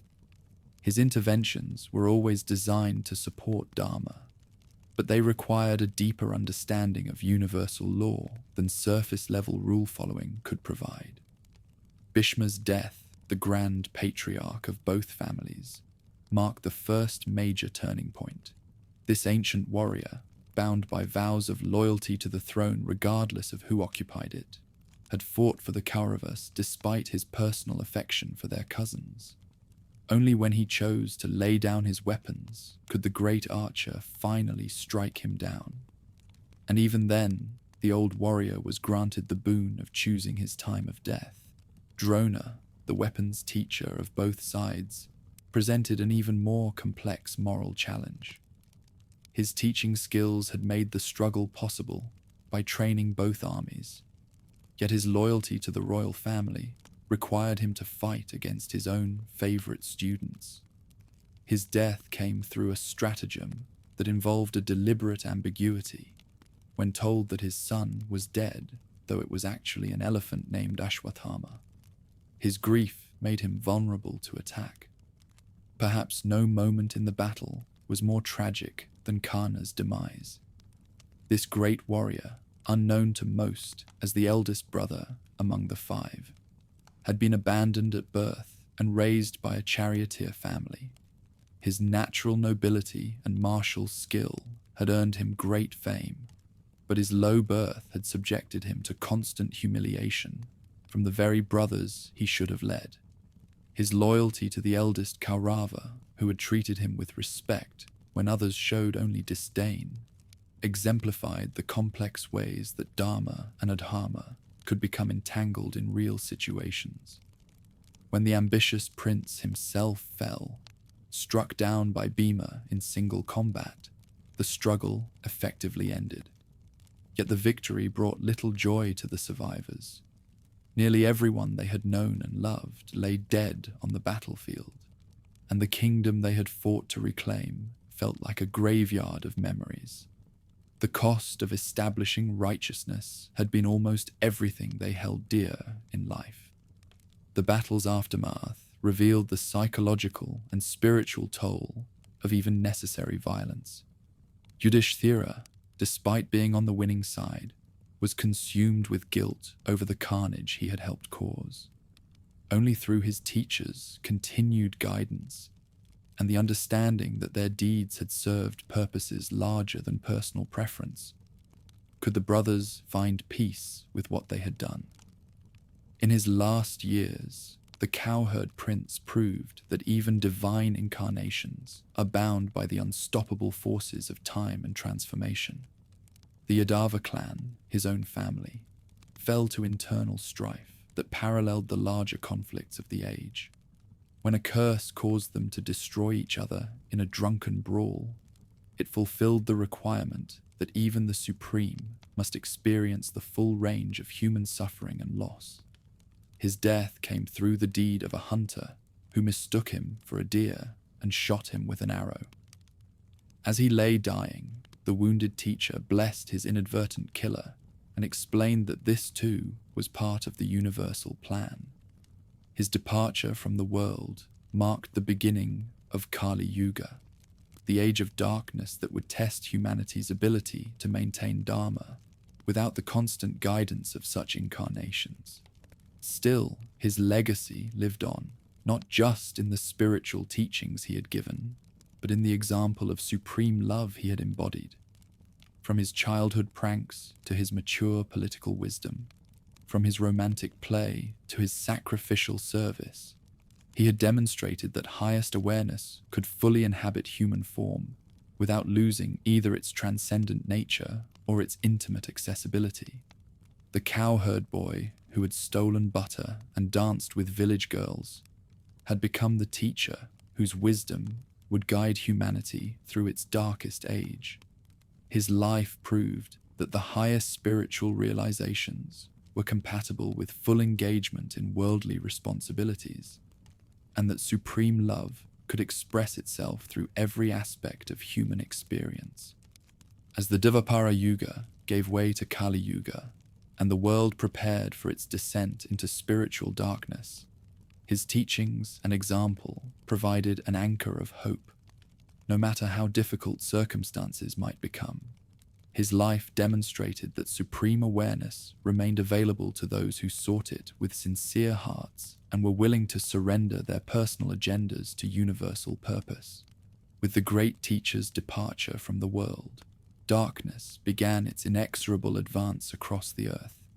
The golden threads that had woven righteousness into the fabric of civilization started unraveling, strand by strand, as humanity entered Kali Yuga, the era of iron, discord, and blindness to higher truth. Where once Dharma had flourished like grain in fertile soil, now deception took root and spread like weeds, choking out everything noble and pure. The transformation was not sudden, but gradual, like the slow dimming of twilight into night. In the first centuries after the great battle of Kurukshetra, learned men still gathered to study texts, and rulers still attempted to govern according to traditional law. Yet with each passing generation, the light grew dimmer. Children no longer listened to their elders with the same reverence. Students questioned their teachers not from wisdom, but from arrogance. And monarchs began to see power as an end in itself, rather than a trust. Such environment reflected this moral decay. Seasons became unpredictable, with rains failing when crops needed water most, and floods destroying harvests ready for gathering. Animals grew more aggressive, turning against humans who had once lived in harmony with them. Even the earth itself seemed to withdraw its bounty, requiring ever greater effort to produce ever smaller yields. 7 immortal beings, however, remained as witnesses to these changes and guardians of wisdom. Ashwatthama, the warrior's son, cursed to wander the earth with an unhealable wound, carried the burden of remembering the great battle's lessons about the cost of uncontrolled anger. Bali, the generous demon king who had been humbled by Vamana, ruled the netherworld with patience, learned through surrender to higher will. In hidden forests and remote mountains, the sage Vyasa continued composing verses that would preserve essential teachings for future generations. Hanuman, the devoted monkey warrior, maintained his vigil in consecrated places, appearing to sincere seekers who called upon his master's name with genuine faith. Vibhishana governed Lanka with the righteousness that had led him to abandon his brother's cause for Dharma's sake. Kripa, the gentle teacher who had survived the great battle through his refusal to fight unnecessarily, established schools in remote locations where traditional understanding could be maintained despite the growing darkness. And somewhere in the wilderness, Parashurama, the Brahmin warrior, practiced his austerities while watching for signs that his axe might once again be needed to cleanse the earth of corruption. These 7 served as bridges between the fading golden era and the dark times ahead, their immortal presence ensuring that complete wisdom would never be entirely lost from the world. Yet their influence was limited by the era's character. They could preserve and occasionally guide, but they could not prevent the general decline that was written into time's very structure. As centuries passed, the degradation accelerated. Brahmins began selling their learning like merchants hawking goods in the marketplace. forgetting that wisdom was meant to be shared freely with worthy students. Rulers abandoned their duty to protect the innocent, instead becoming predators who exploited their subjects' weakness. Merchants cheated customers without shame, while laborers refused to work unless paid in advance. Marriage became a commercial transaction rather than a blessed bond. Parents sold their daughters to the highest bidder, while children abandoned elderly parents rather than honor their debt to those who had raised them. The ashrams, where sages had once taught eager students in forest groves, were abandoned as humanity lost interest in anything that did not promise immediate material gain. Religious practice degenerated into empty ritual, performed by priests who no longer understood the meanings behind ceremonies. Temples became centers of political intrigue rather than refuge.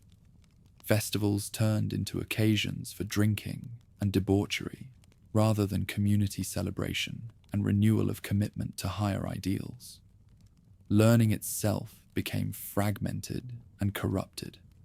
Where once a single teacher might have mastered multiple sciences, now specialists understood only narrow fields, while losing sight of the larger patterns that connected all understanding.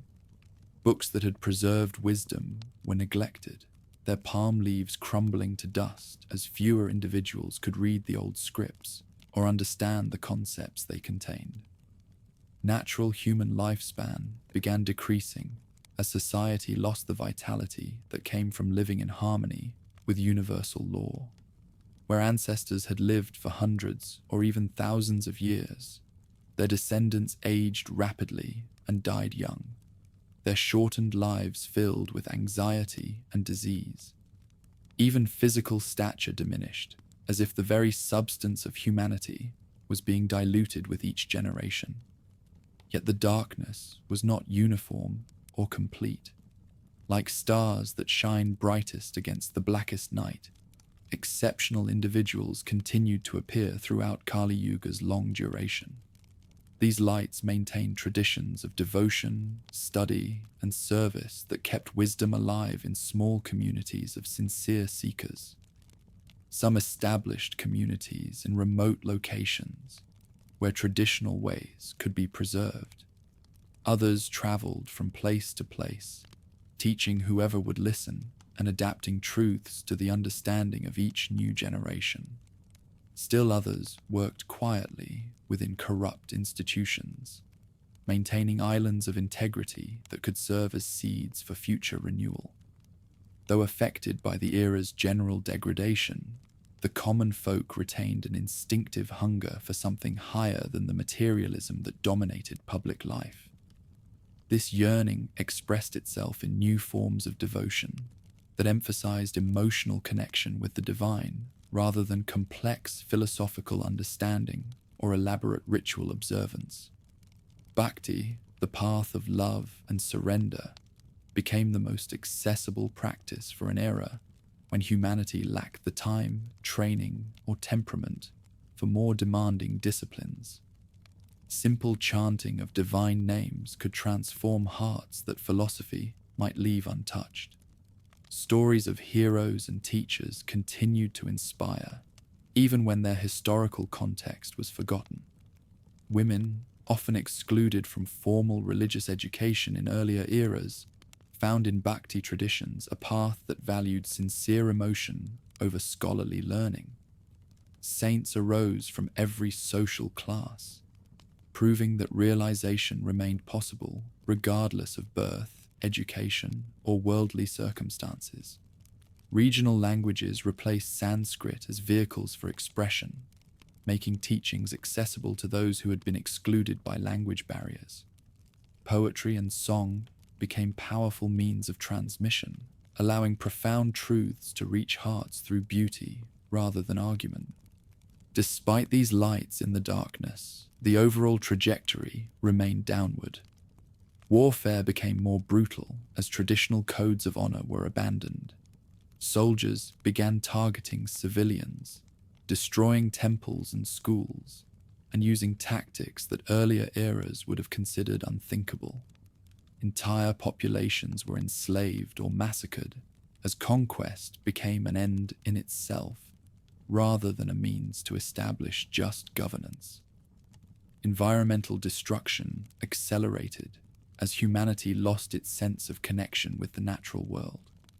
Forests were cleared for short-term profit, without thought for long-term consequences. Rivers were polluted with waste that earlier generations would have considered offerings. The very air became thick with smoke from countless fires that consumed resources without creating lasting value. Social divisions hardened as society lost the understanding that all beings shared a common essence. Caste restrictions that had originally been flexible guidelines for social organization became rigid barriers that trapped individuals in narrow roles, regardless of their actual capabilities or inclinations. Discrimination based on birth, gender, or appearance became systematized rather than being recognized as ignorance to be overcome. Yet even as external conditions deteriorated, the inner reality remained unchanged. The same consciousness that had manifested in earlier eras as great teachers and heroes continued to exist within every heart, waiting to be discovered by those who sought it with sufficient sincerity and persistence. Some found this inner truth through meditation practices preserved in hidden lineages. Others discovered it through selfless service to those who suffered from the era's injustices. Still others encountered it through artistic expression that captured glimpses of beauty transcending the surrounding ugliness. Such intensity of Kali Yuga's challenges created unique opportunities for growth, where earlier eras had required lifetimes of gradual purification. The concentrated darkness of the Iron Period could burn away impurities rapidly for those who faced it with proper understanding. The absence of external support forced sincere seekers to develop inner strength that might never have emerged under easier conditions. As the era approached its culmination, signs began appearing that indicated the approach of its violent conclusion. Natural disasters increased in frequency and intensity, affecting regions that had previously been stable. Governments became increasingly corrupt and ineffective, unable to provide basic services or maintain order. Economic systems that had once created prosperity began generating widespread poverty instead. Religious institutions that had preserved some semblance of wisdom became thoroughly corrupted by worldly ambition. Teachers sold understanding for money. Students expected instant results without effort, and practices designed for liberation became tools for maintaining power over others. Widespread violence erupted as the breakdown of social order forced groups into fierce competition over dwindling resources. Families turned against each other, communities dissolved into warring factions, and entire regions became ungovernable as local strongmen carved out temporary domains through force. Still, precisely when conditions seemed darkest, hope began stirring in the most unexpected places. Prophecies spoke of a final avatar who would appear when righteousness had nearly vanished from the earth. This promised deliverer would not come as a teacher or guide like previous incarnations, but as a warrior whose sword would cut through the accumulated darkness of eras. In the village of Shambhala, hidden in mountains where pure traditions had been maintained by descendants of sages, preparations began for this ultimate manifestation. Here, away from the corruption that had infected the rest of the world, the conditions necessary for such a birth were carefully preserved. The child who would become Kalki would be born to parents who had maintained perfect purity through generations of practice. His education would combine the martial skills necessary for his mission with the wisdom required to establish a new era of righteousness. Unlike previous avatars who had worked primarily through teaching and example, this final incarnation would transform the world through direct and overwhelming force. To those who could still recognize them, the signs of his coming would be clear and unmistakable. A white horse of supernatural beauty and power would appear, responding only to the touch of its destined rider. Weapons forged from metals unknown to ordinary smiths would manifest for the final battle. The very elements would align themselves with righteousness, as nature itself prepared for the great cleansing. When the moment arrived, Kalki would emerge from his mountain sanctuary like a force of nature unleashed. Mounted on his divine steed and wielding a sword that could cut through illusion as easily as flesh, he would sweep across the earth like a purifying fire. No fortress would prove strong enough to resist him, no army large enough to oppose him, no deception clever enough to mislead him. Like wheat before the scythe, the corrupt rulers who turned kingdoms into instruments of tyranny would fall before his advance. False teachers who had sold understanding for worldly gain would find their pretenses stripped away in his presence. Merchants who had built fortunes through cheating and exploitation would see their empires crumble to dust. However, this would not amount to mindless destruction, but rather a just and careful judgment, recognizing the difference between the corrupt system and its victims. Sincere seekers who had maintained their integrity despite the era's pressures would be protected and elevated. Communities that had preserved authentic practice would become centers for the new civilization that would emerge from the ashes of the old. It would be a swift but decisive battle, enduring just enough to cleanse all corruption gathered throughout the prolonged darkness of Kali Yuga. When it ended, the earth would be renewed, ready to support a golden era that would surpass even the glories of the past.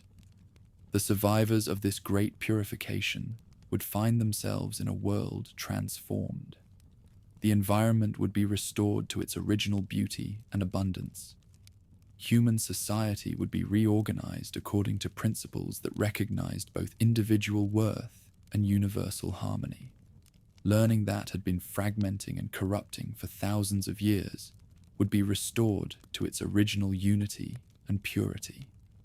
Most importantly, the connection between humanity and the divine that had been progressively weakening throughout Kali Yuga would be fully re-established.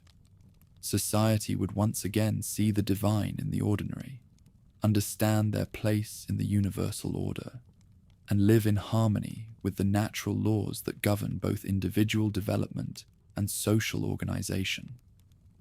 Rather than simply reenacting the patterns of former golden eras, the new Satya Yuga would embody the lessons learned across countless cycles. The consciousness that emerged from the crucible of Kali Yuga would be strengthened and refined by its passage through darkness, capable of maintaining enlightenment under conditions that might have challenged earlier generations. Yet even this golden era would eventually give way to new cycles of decline and renewal. For such is the nature of time itself. The great wheel would continue turning, carrying consciousness through ever deeper experiences of separation and ever more complete reunions with its source. Each cycle would bring new challenges and new opportunities, ensuring that the universal drama would continue until every possible lesson had been learned and every potential fulfilled. For now, however, as Kali Yuga approached its climax, the promise of Kalki served as a beacon of hope for those who struggled to maintain their humanity amid the gathering darkness. No matter how complete the corruption might appear, no matter how hopeless the situation might seem, the understanding remained that light would ultimately triumph over darkness, truth over falsehood, and love over hatred. Patiently, the seven immortals kept vigil, prepared to intervene when the time came to renew the world.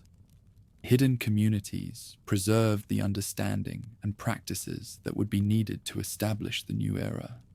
And somewhere in the mountains of Shambhala, the one who would end the night and herald the dawn prepared for his moment of destiny. As our journey through the vast landscape of Hindu mythology draws to a close, we can now step back and contemplate the extraordinary legacy these tales have bestowed upon human civilization. From the first stirring of creation in the Golden Lotus to the promised renewal that awaits at Kali Yuga's end, this epic has shaped not merely religious thought, but the fundamental ways entire cultures understand existence, purpose, and the relationship between individual life and universal truth. From Vishnu's 10 incarnations through the heroic struggles of Rama to the cowherd prince's wisdom on the battlefield, these narratives continue to beat within the hearts of more than 1 billion individuals today. Yet their influence extends far beyond any single religious framework, having seeded concepts and themes that flowered in philosophies, arts, and wisdom lineages across the globe. At the heart of this enduring power lies something more profound than mere storytelling. These myths serve as cosmic maps, charting the territories of awareness that every human being must eventually explore. The battles between devas and asuras mirror the conflicts between higher and lower impulses that rage within every heart. The Avatar's descents into form reflect the eternal possibility that transcendence can manifest even within the most limiting circumstances. Through millennia, the transmission of these stories reveals humanity's remarkable ability to create living traditions that adapt yet preserve essential truths. From the oral recitations of Vedic seers to the palm leaf manuscripts of medieval scholars, from temple sculptures that brought myths to life in stone to the digital media that carries these tales around the world today, each generation has found new ways to ensure that ancient wisdom remains accessible to contemporary minds. The guru-disciple relationship that runs through every aspect of this epic represents more than just an educational method.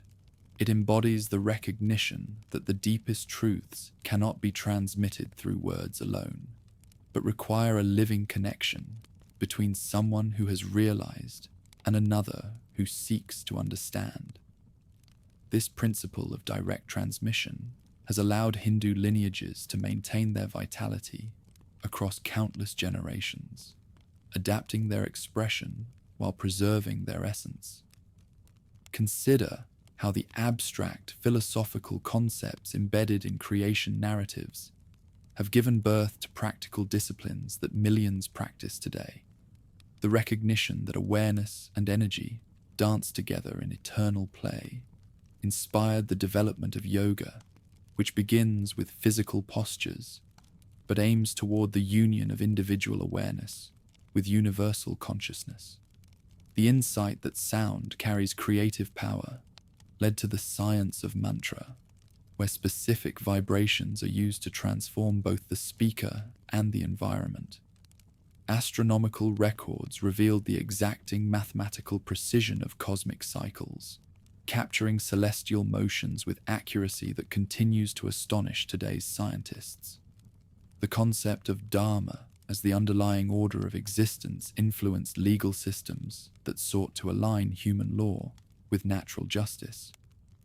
Even the architectural principles used in temple construction reflect mythological insights about how earthly forms can serve as bridges between material and transcendent realms. From these stories arises a sacred geography that has turned the Indian subcontinent's terrain into a vibrant epic. Rivers like the Ganga are not merely sources of water, but manifestations of grace flowing from celestial realms to earth. Mountains like Kailash and Govardhan are not just geological formations, but the dwelling places of gods and the sites of cosmic events. Cities like Ayodhya and Mathura are not simply urban centers, but the stages where eternal dramas unfolded in historical time. This mythological geography created pilgrimage customs that have endured for thousands of years, drawing seekers to places where the boundary between ordinary reality and sacred presence is held to be particularly thin. The Chardam Yatra connects four corners of the subcontinent in a journey that mirrors the soul's progress toward liberation. The 12 Jyotirlingas mark sites where Shiva's infinite nature manifested in finite form, offering devotees direct access to transcendent reality through physical pilgrimage. Emerging from these narratives, the festival calendar continues to guide the daily and seasonal rhythms of hundreds of millions. Diwali celebrates the return of Rama to Ayodhya, transforming a historical event into an annual renewal of the victory of light over darkness in both outer circumstances and inner awareness. Holi commemorates the cowherd prince's playful love, turning the philosophical concept of joy into an explosion of color and celebration that dissolves social barriers and awakens childlike wonder. Navaratri honors the feminine power in her various forms, providing 9 nights for contemplating the different aspects of creative energy that both nurtures and destroys, that both conceals and reveals ultimate truth. Each festival serves not merely as cultural celebration, but as technology for transformation, using specific rituals, foods, and activities to attune participants to particular cosmic energies and states of awareness. Mythological roots shaped a literary heritage that still offers some of humanity's most cherished works. The Ramayana's exploration of duty, sacrifice, and ideal relationships has inspired countless adaptations across cultures from Indonesia to Thailand, each retelling discovering new layers of meaning while preserving the core insights about human nature and transcendent possibility. Mahabharata's unflinching examination of moral complexity in an imperfect world provided a template for epic literature that influenced narrative forms far beyond its origins. Its central message, that righteousness must be maintained even when the cost is everything one holds dear, speaks to universal human experiences of choice and consequence that transcend cultural boundaries. Bhagavad Gita's synthesis of different paths into a coherent philosophy of action has guided everyone from independence leaders to business executives, offering practical wisdom for maintaining inner peace while engaging fully with worldly responsibilities. Its teaching that one can be in the world but not of it has influenced seekers across lineages who seek to integrate contemplative insight with active service. Long before the rise of depth psychology, these tales explored inner realities with remarkable insight. The concept of karma as the law governing action and consequence provided a framework for comprehending how past choices shape present circumstances and future possibilities. The recognition that the mind creates its own reality through the quality of its attention influenced meditation practices designed to purify perception and align individual will with universal purpose. Through figures of gods, demons, and heroes embodying psychological energies, the epic offered intricate guides to the unconscious territory Western psychology has only recently approached with similar depth. The process of development described in these narratives, from initial awakening through various trials to final integration, parallels the individuation process that modern therapists recognize as essential for psychological health. Artistic forms nurtured by these mythological foundations have created some of humanity's most sublime expressions of beauty in service of truth. Classical dance forms like Bharatanatyam transform mythological tales into living sculptures that communicate emotions through precise gestures and movements. The dancer becomes a temporary embodiment of the gods and goddesses whose tales are being told, offering audiences direct experience of transcendent states through the medium of physical beauty. Musical lineages developed ragas and rhythmic cycles that mirror the cosmic harmonies described in creation myths. Each raga is held to embody particular qualities and to be most effective at specific times of day or seasons of the year, reflecting the insight that awareness and cosmos dance together in predictable patterns that can be harmonized through sound. Painting and sculpture forms depicted mythological scenes not merely as decoration, but as windows into other realms, using specific proportions, colors, and symbolic elements that were held to evoke corresponding inner states in viewers. Temples became total art forms where architecture, sculpture, painting, music, and dance combined to create environments that facilitated direct experience of the sacred. Beyond their religious significance, these tales continue to shape broader cultural ideals. The concept of the avatar, an embodiment of higher awareness responding to concrete needs, has inspired visions of leadership rooted in principle, yet grounded in real-world action. Rooted in a cyclical understanding of time, these myths offer a resilient framework, unlike linear progress narratives that may collapse into hopelessness when change appears distant. The recognition that awareness evolves through repeated cycles of descent into limitation and return to freedom provides hope that current difficulties serve larger purposes and that apparent setbacks may be necessary preparation for future breakthroughs. With its embrace of opposing yet complementary principles, transcendence and immanence, masculine and feminine, action and grace, the epic has informed traditions of thought that resist the rigidity of binary approaches to truth. Modern science has found unexpected resonances with mythological insights that once seemed purely symbolic. The recognition that awareness and matter are aspects of a single reality parallels discoveries in quantum physics about the observer effect and the fundamental role of information in physical processes. The cyclical cosmology, with its vast time scales, anticipated astronomical discoveries about the birth and death of galaxies and the recursive nature of cosmic evolution.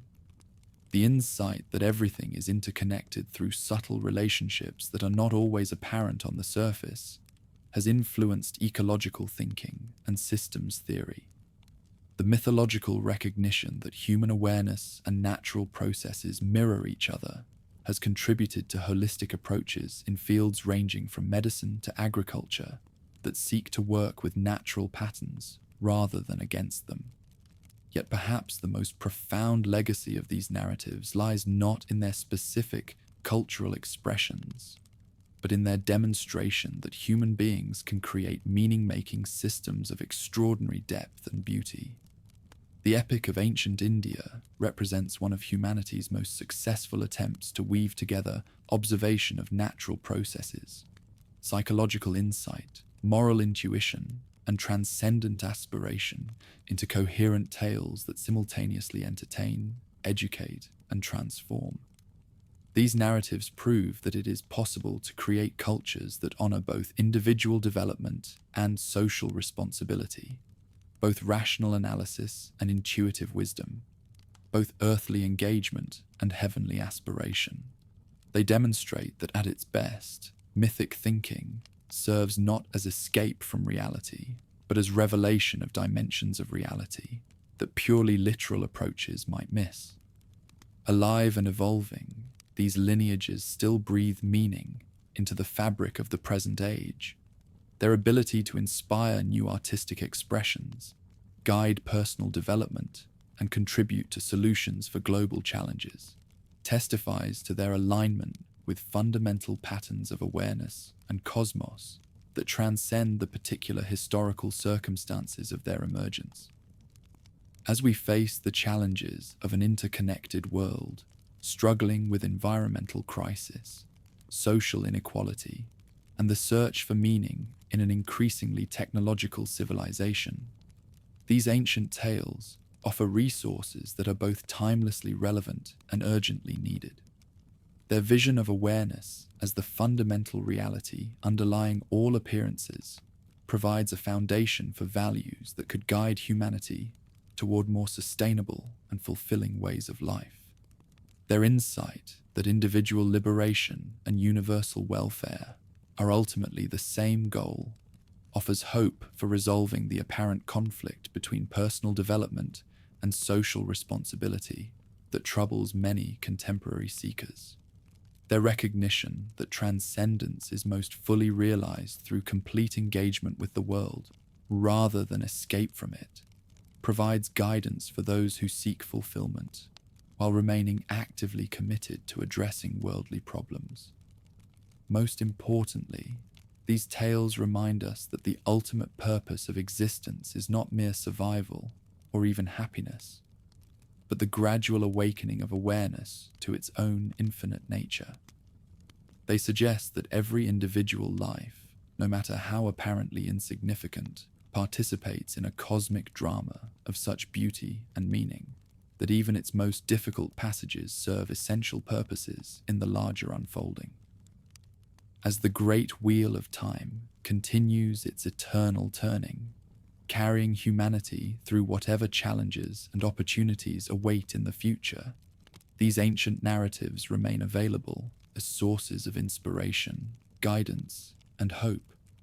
They remind us that awareness has successfully navigated countless crises before, and that the same wisdom that created such magnificent epics continues to operate within human hearts, ready to manifest new expressions of truth, beauty, and goodness appropriate to each era's particular needs. Ancient India's heritage, then, is not simply a trove of old tales, but a living testament to humanity's enduring capacity to create meaning, seek purpose, and consciously join the cosmic dance of existence. In studying these narratives, we discover not only the beliefs of our ancestors, but the eternal potentials that continue to exist within our own awareness, waiting to be awakened through sincere seeking and faithful practice.